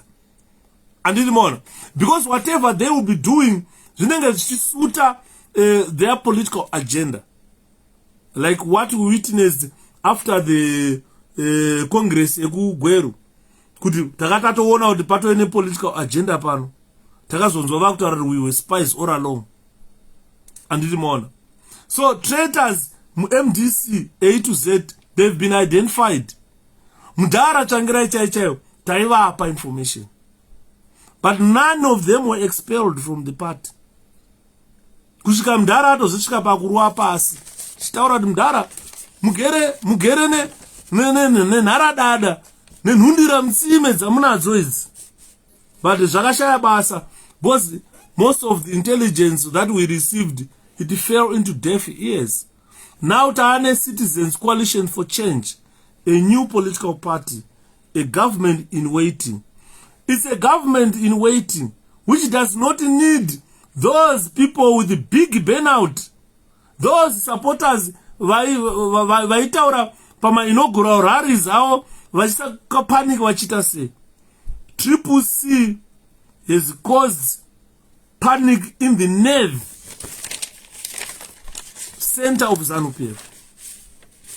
This is why you see these people are fighting to infiltrate us, because CCC has touched that nerve in ZANU-PF. This is why you see ZANU-PF is panicking. It has never panicked like this. Believe me. When we came 2000, we were a forceful force. But ZANU-PF put up a resistance, put up a fierce fight to make a comeback. But infiltrators. But this time, CCC, when it came, it touched that nerve that led ZANU-PF to panic. The way they are panicking now, Pakaipa, ZANU-PF is really panicking. So when they panic like that, let's be very careful. Let's be vigilant. Our CCC is a political party that is operating in an environment where we cannot define who is who. But if we are vigilant, knowing our societal problems, knowing what affects the people of Zimbabwe, knowing what these people want, material gains, money and so forth, we can easily fish out these infiltrators. And what we must only do is understand the public opinion. So I beg the interim leadership today that please understand our public opinion in regard to these infiltrators. We know their political behavior as these people, and their behavior is influenced by need of material gains. Mari. Saka vanhu vemarava, let's avoid them. Ukada kupinda ukaona kuti zvotaurwa mu state media, mu Herald, zvotaurwa mu ZTV about us. They don't even mention our political developments, our achievements at all. And I want to thank the power of social media to 𝗪𝗿𝗲𝗄𝗧 look at madzibaba issue. And mruona kuti pandakamuzwa kuti madzibaba vaabductwa, mapicture atomhanya, ndakandatowe live on Facebook, being in touch with whatever was happening during that time. Now imagine, daipa pasina social media, daitakati no Herald chete, neZTV, zviri sei general. And tine major political achievements atakaita, major political developments atakaita, ese apana chawakamboona chichiburiswa pa TV. And Saka tinema ukatasa CCC, we have got prominent political figures, but they have never even been given airtime kutaura wakana pa TV.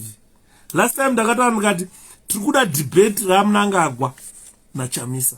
Takapesera kuona ka clip ke debate raMnangagwa na Chamisa mu parliament, where Chamisa got a 10 ED0. Kana muchiri kuzviyeuka. And so now we now occupy the center of attention. CCC is a part that has suffered brutality in 2 months after it has been launched, because it touched the nerve in ZANU-PF. It caused that panic in ZANU-PF. But already we have suffered brutality.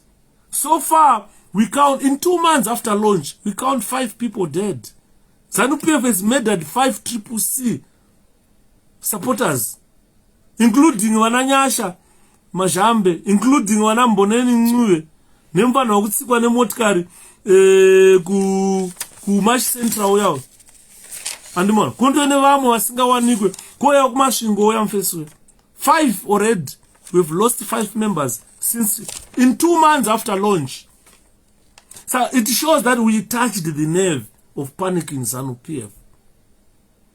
Andimona mukatasa issue yamadzibaba veshanduka vasi ndivo vega, vakawanda vanhu vairohwa neZANU, vari kurohwerwa unzi wakapfekere white, vamwe vachiabductwa vachikuvadzwa. So we have touched that panic. We have activated the panic button in ZANU-PF. That has never happened in any political party in Zimbabwe. 2 months after formation, we've already lost 5 members. we've already have thousands abducted and brutalized. Izvozvo zvokuratidza kuti we've got proper politicians in our party. Saka hatitoda kukanganisirwa president vedu. Ukada kuona vana Monzora vaya vanozviti ma-presidential hopeful. Kamubvunza kuti uchawina ne majini akadi 66%. Ndazonzwa vanhu vari MDC vabvuma manje. Kuti vana Yudha mamusingatauri kunyepa imi. Uyu Monzora haana ma-leadership qualities. He lacks leadership skills. Emerson Mnangagwa, although in power, lacks leadership skills.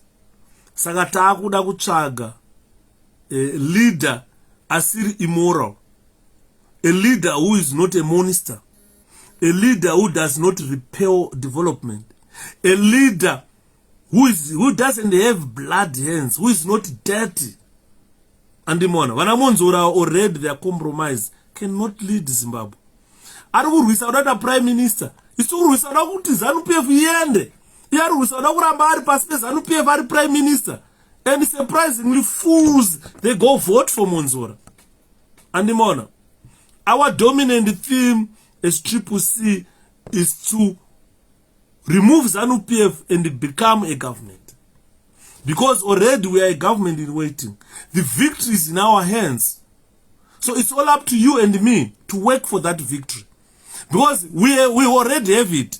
If we don't play our cards to our chest, then we will lose the victory. That yatakatabata kudara. And as we stand now, you can tell that CCC is the major political party in Zimbabwe, which is being politically blamed for everything. Ukabvunza vana Chiposha ava, vana 𝗪𝗿𝗱𝗲𝗳𝗂𝗹𝗆 ava, vaimbenge vari ma-MDC ava, ukabvunza vana 𝗪𝗵𝗴𝗏𝗏, ukabvunza vana Matutu, vana Chidhakwa ava, unonzwa vachitaura kuti isusu we are externally funded. Hence we had Western influence. We are different from them. Those had Western influence, but isusu we are a homegrown political party. We've got our influence is centered in Zimbabwe. We don't have Western influence in us. Saka now we have got a political party for every citizen. But after we say every citizen, pane vamwe vaticharamba kuti iwe hatikudi. Andikwanisa kugara newe uri muroyi, kandi iwe uri mbavha enda kujera. Those are citizens who will tell them go to prison. 𝗪𝗵𝗏𝗆𝗃 local surgeries pakaipa bright. Kana ndaakutaura inini Mwari vakandigonera. Mwari vakandigonera vakandipa chipo chakanaka. Kana taakutaura tinenge taakutaura izvi zvatikutaura. We don't want to see CCC being destabilized. These treacherous individuals or animals or monsters that are being sent to destabilize our political party, be warned that this time we are different from MDC. We are a homegrown political party. We don't have any influence from any country. This is why you see us saying CCC is going to be funded by citizens of a country. And we are ready to fund that because we don't have any influence of any country. We don't have financial support from any organization. We are going to fund our political activities tega. Saka political opposition yaitaurwa nana Chidhakwa kwete mchoni chimo chino Solomon Chidhakwa cheje achina ukama na honorable Chidhakwa kumabvuku musazova isa bracket nechiya Chidhakwa cheje. Chidhakwa chiya chine Western influence machiri andimona chai protester zvachaitumwa nema-West tasingazvizive kuti ma-infiltrators akadai ndo vaimhanya kuma-Western countries vachiti tipei mari takuda kunoprotesta, tipei mari tiri ma-academics vachinyepa kwatiri. They never said it, but taakuzvinzwa nezvavakutaura nezvavakunyora kuti these were traitors, political traitors. Andimona saka muri kuona, ladies and gentlemen, kuti by-election results amaona asparka this widespread exodus kukwana Monzora. Monzora akusara asina vanhu, Komisha akusara asina vanhu, andimona.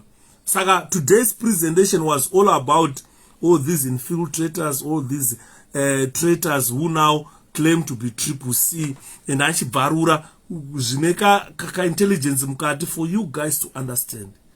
And I am going to continue tomorrow with the same topic, so that I'll be talking something different, but on the same topic of infiltrators, so that you have a full, wider view of traitors, how traitors operate, and how to recognize these traitors, because they've got labels behind them. So tomorrow we will continue talking about these traitors. I'm not going to mince my words. The CCC leadership must understand it, that when this part was formed, President Nelson Chamisa brought it to the people and said, this is your political party. So if it is our political party, we have got right to determine we are timudu. Nekuti ibato redu, ibato rako. Asikana one mabasa wakabata, une political background yakaora, we've got right kukuramba. Vanhu vamwari terere saimunzwe. Udzai vanhu veHarare province kuti the way we see you now is different from the way we used to see you. Harare province is probably the biggest province in the country with the largest number of voters. If they don't play their cards right, then they are destroying us. And plus security president Nero must be tight after watching that video. Thanks, Brian. Thanks so much. I think that will never happen again. That will never happen again. Saka it's good to tane munhu wese ane camera muhomwe, munhu wese ane computer muhomwe, munhu wese ane anything chaanokwanisa kusenda information muhomwe. Let's keep our president watch. We don't want him to die. We are all part of his security. Iwewe Brian neni ngoma jari Jerry tese flows makombe. Sorry ndio andina kukwa acknowledge kuya kwawaita atete flow ndikutaura tese isusu we are apana munhu asiri part of security ya president. Let's keep our eyes tarisa ari pa next door pakoti ari kuite kana president vachaadressa kwekwe ngatitarisane mafesi tizivane kana pana ane grenade akakana ndozara akakanwa nemunhu akadai mavideo ako pamune muchitora mavideo tenderedzai muchinatsotora mavideo vanhu varipo vachibuda mafesi kuti kana pana akanda grenade totaruziva kuti grenade rakakandwa naningi andimona. Saka ndakupedzesa regai ndise appeal pane project yandoda kuita between Friday, Saturday and Sunday. Pane project yandoda kuita, saka ndataura nemunhu anachitaura naye panapa kuti tiwane material yacho. Saka handiti material iyi mudara kuti tiwane tinongoda tikaona about $150 to $200 material yamuruda tinoiwana, zvinhu zvamuruda ndozviwana. Mirai muone message yacho. Handisi kuburisa zita, haiburise zita kai, inoburisa zita manje.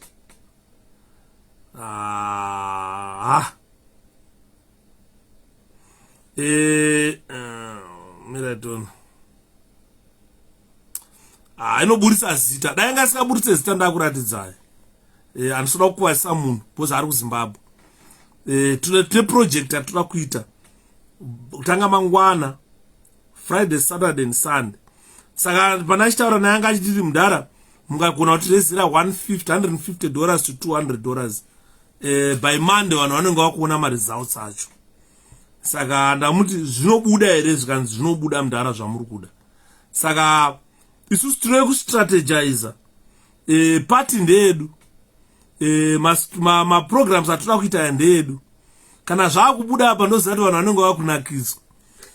Zvimwe hatichatauri, zvimwe makazviona kudhara, zvimwe zvacho makazviona kudhara zvatenge tichiita. Ndosaka maiona last time ndaitaura ndikati ndikauya panapa ndikakumbira mari kundoda kureza $200 chete, $200 which is about 100 and something pounds yandoda kureza for this project. Ndikakumbira handimboya ndichitaura ndoda mari, ndoda 1000, ndoda 10,000 pano. Ndongoya ndichitaura kuti guys tikuda $150 $200. Saka kazhinji kacho ndoti ngati-raise iite 200 pounds. Ini ndinoisawo yangu ipapo. Ndikawana munhu anonipa 20, ini ndoisawo yangu 20. Ndobva ndatumira. And I want to be in the project mukoma Yuda. Project yatiri kuita iyo iyi inoda kuti kuZimbabwe. Friday, Saturday, Sunday, by Sunday or Monday, marizauts ofana kumawana. Ndonoziva kana abuda marizauts acho, ndichaona mafaces achismaira pano, but handizotaura kuti zvakaitwa nani. Boss kataura kuti zvakaitwa nani pano, tingauraisa vanhu. ZANU-PF inouraya. Ndozvo zvamufanirwa kuziva. Kuti ZANU-PF inouraya. Saka kana ichiuraya, we need to protect people back home. Kana tichiita zvigure zvedu izvi, tofanira zvigure zvedu zvakangwara. Zvotoziva kuti vafana vedu vaita zvigure zvedu, vafana vedu havasi kuzoita sei kuzokuvadzwa neZANU. Project yandiri kuita, it has got nothing to do with the loss of life, but it has got something to do with kuwana information yatiri kuda. Andi muri kuona, no loss of life, no violence at all. Hapana chiri involved chekuti state inozosimudza machinery yayo kunopfura vanhu kuti takaona zvakati zvakaitwa. But what I need to use the money is to raise kuwana information yatiri kuda. By Monday kana ndakuiti information yacho, muchatapirirwa, muchanakirwa. Ndozvanenge nchida kuita kuti vanhu vawane information. Mamwe maprojects acho hatichatauri, makazvoona kudhara zvimwe zvacho. But tikada tozozvitaura kuti izvi mari dzamakatipa pamusuyo ndozvamuri kuona zviri kuitika izvi. Andimona. Zvimwe hatichatauri. A good example yamakaona yanga iri that day raida kubayiwa president chamisa nebanga. Andimuri kuona. Kuti zvakaplanwa ndewamutare ikokuya. Plan yakanga yatoplanwa nainzi Binali, chairman weZANU-PF. Ndiye anga akatoplana kuti chamisa abayiwe nebanga. Kwamutare ikokuya. But ndikakutaurirai kuti because tinenge tashanda tambozunza homwe, tamhanya taseta tunhu twedu. Ndakataura naBinali panapo. Ndikamuduri kutsvage ipapo. Chani. Ndikatowaleta boys kuti boys, munhu akata gara pakati paRemovisi. Ani makazoona ana hope vakumpoenda kuti ko munhu akanga akumhanyiswa. But mashandiro atinge taita, you don't see it. Andimona. But zvazvinenge zvakura zvinoda kuti vanhu vedu vanonga vachitibatsira with that information kuti afambe from one point A to point B. Anda kuZimbabwe hakuna chiriko. Kuti aende achiitire zvatoda kuti aite. Anda kudya, anda kufamba. Andimona. Ndakasvika paextend yekuti ndanda kunetsana nemukadzi munomumba. Andimuri kuona ndakasuka tai ndabva kubasa. Ndakobva kubasa kwandabva, ndichikosvika ndimhanya ndichiti ndanonoka gai ndimhanye kulive. Andimuri kuona. Ndoswerawo ndichikakavara, ndichinetsana nevana, ndichiita sei, ndazokakumba ndosvika. Nhasi ndati ndasinoenda kubasa, ndakasungawo tai yeyellow, goridhe naye. Hanzi maswera sei mukoma Yuda, the yellow iyo muchadzingwa muparliament. Pakaipa kana. Ndatoenda kugraft nhasi ndakatosungawo yellow, ndikati ndotoenda ndakapfeka tai yeyellow. Saka you find kuti pandobvawo kubasa, dzimwe nguva mashifts acho pamwe ndiro maduties acho pamwe handimawane, pamwe ndomawana. Nepashoma pandenge ndabata ipapo, ndobva ndauya ndine program yakaita seya ndiri kutaurai. Ndobva ndatora mari yacho, handi mangwana eFriday ndohoraka. Ndotora mari yacho iyo ndobva ndaita sei, ndasenda kuprogram. Mukadzi anenge akatarisira kuti takuda kuteerera rendi, takuda kuteerera magetsi, takuda kuteerera mvura. Andiona iwo bva wati wa mari yacho. Mai mwana vakadzi vanopenga. Kazuva mukadzi wangu akupenga. Hanzi cheke paipa in a minute basa ngareni. Thanks my nunu, thanks so much. Nzvadzi yangu every time patotaura nyaya dzeproject anonoke kumhanya. Saka ndozvatenge tichida izvozvo tibatsirane. Ininiwo ndobvisawo pangu ndoendesa tobatsirana. Zvokuti dai papasina kuti panobuda mazita, ndaikuratidzai. But to problem yoti ndingadai ndoflasha mazita evanhu tozokanga tozokuvadzisa vanhu kumba, atoda kuvadzisa vanhu. Saka nyaya yatoda kuita ndeyekuti Friday, Saturday, Sunday, hanzi I miss, what's the project for? The project yatiri kuita Q unouya ku-inbox, then I will let you know. I'm not going to tell people panapa because asati atanga kuzviita. Saka ndikazvitaura panapa togona kutadza kuzviita.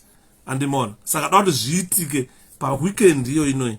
Kana zvaitika Monday, Tuesday, kana Monday chaiyo pandinoya live Monday musi wa 11 but I think I will come live ndichaenda maskati kubasa I will come live na 8 because Monday ndikutanga imwe program futi saka ndinouya live ndokuratidza zvinenge zvaitika that ZANU-PF imboridzawo mhere kanaye ichizviona zvichibuda so ZANU kuti okomana nyika yaenda ne-CCC andinoona saka what we need to do is we need to work some of these things zvoda tibatsirane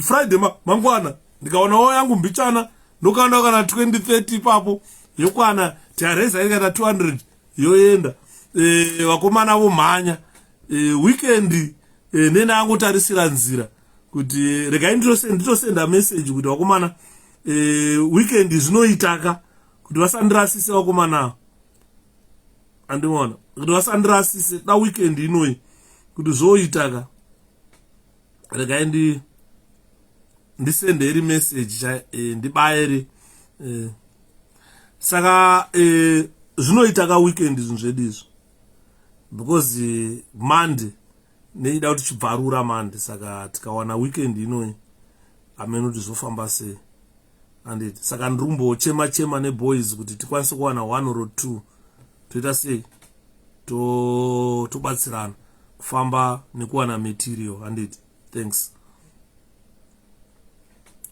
andimona saka message yandatosenda ndira kuvhara mazita handiti masa aoneke imessage yandatoendesa handiti masa aoneke tirovhara mazita hanzi ichikona mukoma chanda saka guys what time is it now 11:17 taita 3 hours phone in ndikuda 2 callers vane anything to contribute pane zvandataura 7411 𝗓𝗵𝗴𝗲𝗊 kana musingandinzwe munotaura 0044741 saka dai muchiseva nenickname mainunu manje problem yana ndikaseva nenickname mufoni mangu I've got ine 215 WhatsApp groups saka ma WhatsApp groups acho ese ndakaseva ma details evanhu ine about 100 something WhatsApp groups saka ndine vanhu about kana kuma 20,000 chaiko vanhu vanosvika boss group 1 rinenge rine 277 ndo maximum saka each ma groups mazhinji acho akazara vanhu vacho vese ndine ma numbers avo kozi ama numbers evamwe wakata sana komichi vana monzora atinawo yokuti kana chabvondoka tinongowabvunza raunyarere ndofunga muswano komichi muswano enda kana kudenga akafa akasangana neni kwekwe tikasangana pamwe achatombondirambama kudenga bosi panopasa hapana paanondirovera bosi ndinotombosvika pakuti haunyarere komichi andimona right phone yapo I just need 2 callers uyadzima phone yake ambofona mukwasha so the phone is there ladies and gentlemen anyone who wants to contribute on what I've said I've taken almost 3 hours ndiri kudawo kupinda 1 of your groups mukoma kudzi you inbox me ndokuisai pama groups mukaona ndanonoka kukuedhai musapopota because zvinenge zvakandiremera dzimwe foni dzanditombodzibata at all ndozodzibata later on baba Abraham anofunga chipoko changu kana chituna shepherd akafa unza akunovigwa kuZimbabwe baba Abraham ndofunga vanomira pamusoro pegwa rangu kana kuweterapo chaiko kana kudhoterapo ndo type dzinoya dzodhoterapo dziya ameno kuti but ndakati kuvana vangu kana ndikafa I think zvirinandivigirwe munomu kuti vazukuru vangu vazoya vachisamaruva right ma groups aya ndiri kukuedhai I'm coming up next. We invite all right. Fine, and I pray for you so that you can win, so you can become thank you so much. I think you can become a very good. Thank you so much, Mkoma Philip. Ndoshurwa zvakanaka nevanhu vanobva kudenga kuna Mwari. So I've pinned my number. No one looks interested in giving me a call. Saka regai tipedze naye. And thank you, Shape. On my other account, you were saying the lady of house was unwell, and my sister. Sorry. Thank you, guys. My messages are kuverenga arikubva kune vanhu. No request messages.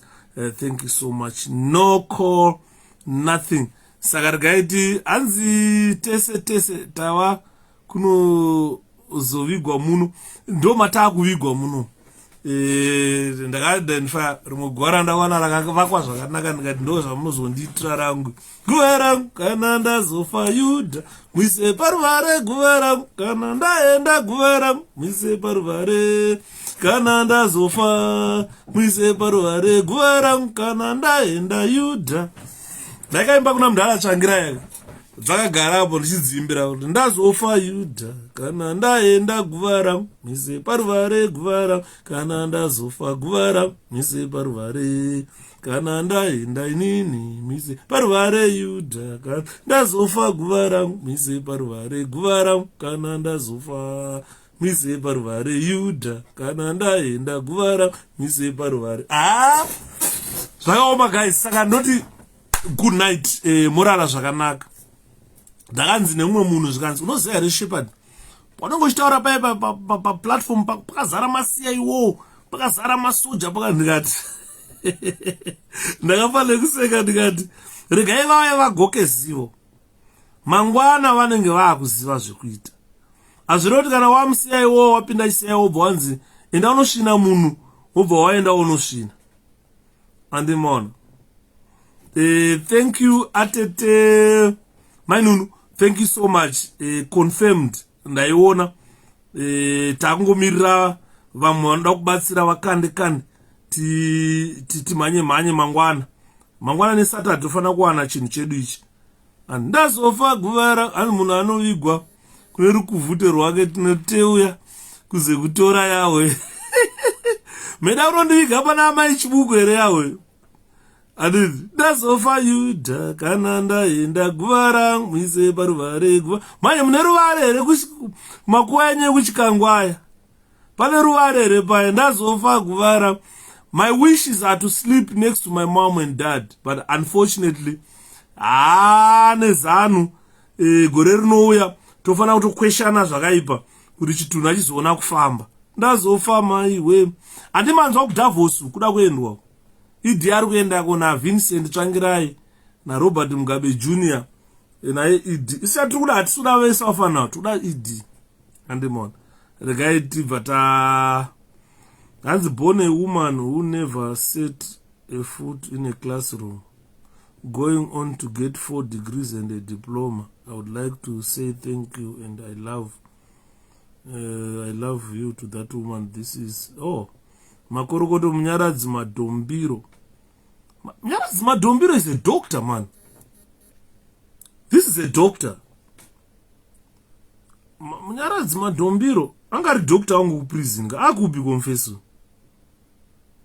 Ndiye naye ari kufara ane 4 degree, psychiatrist, epidemiologist, University of Zimbabwe, PhD in psychiatry, postdoctoral fellow, 𝗪𝗿𝗻𝗄𝗪 angari doctor wangu kuprison.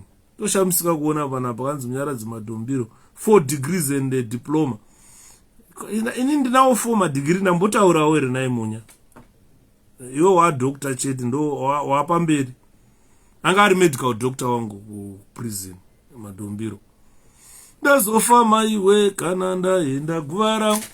Good night and aimorara man. Anditi manzwa. Tosangana mangwana. We are going to continue to talk about infiltration so that people understand. Nakuvhura vanhu pfungwa vaone kwatiri kubva nekwatiri kuenda. Kuti hatisazoramba tangoti nekuti akanga ari Yudha. Yudha akanga ari organizing secretary weMDC kuHarare East. Saka angoramba ari Yudha wacho ndiye watiri kuda iye zvipere izvozvo. Ndo patinofanira infiltration. Saka mangwana we will continue guys nenyaya. Good night.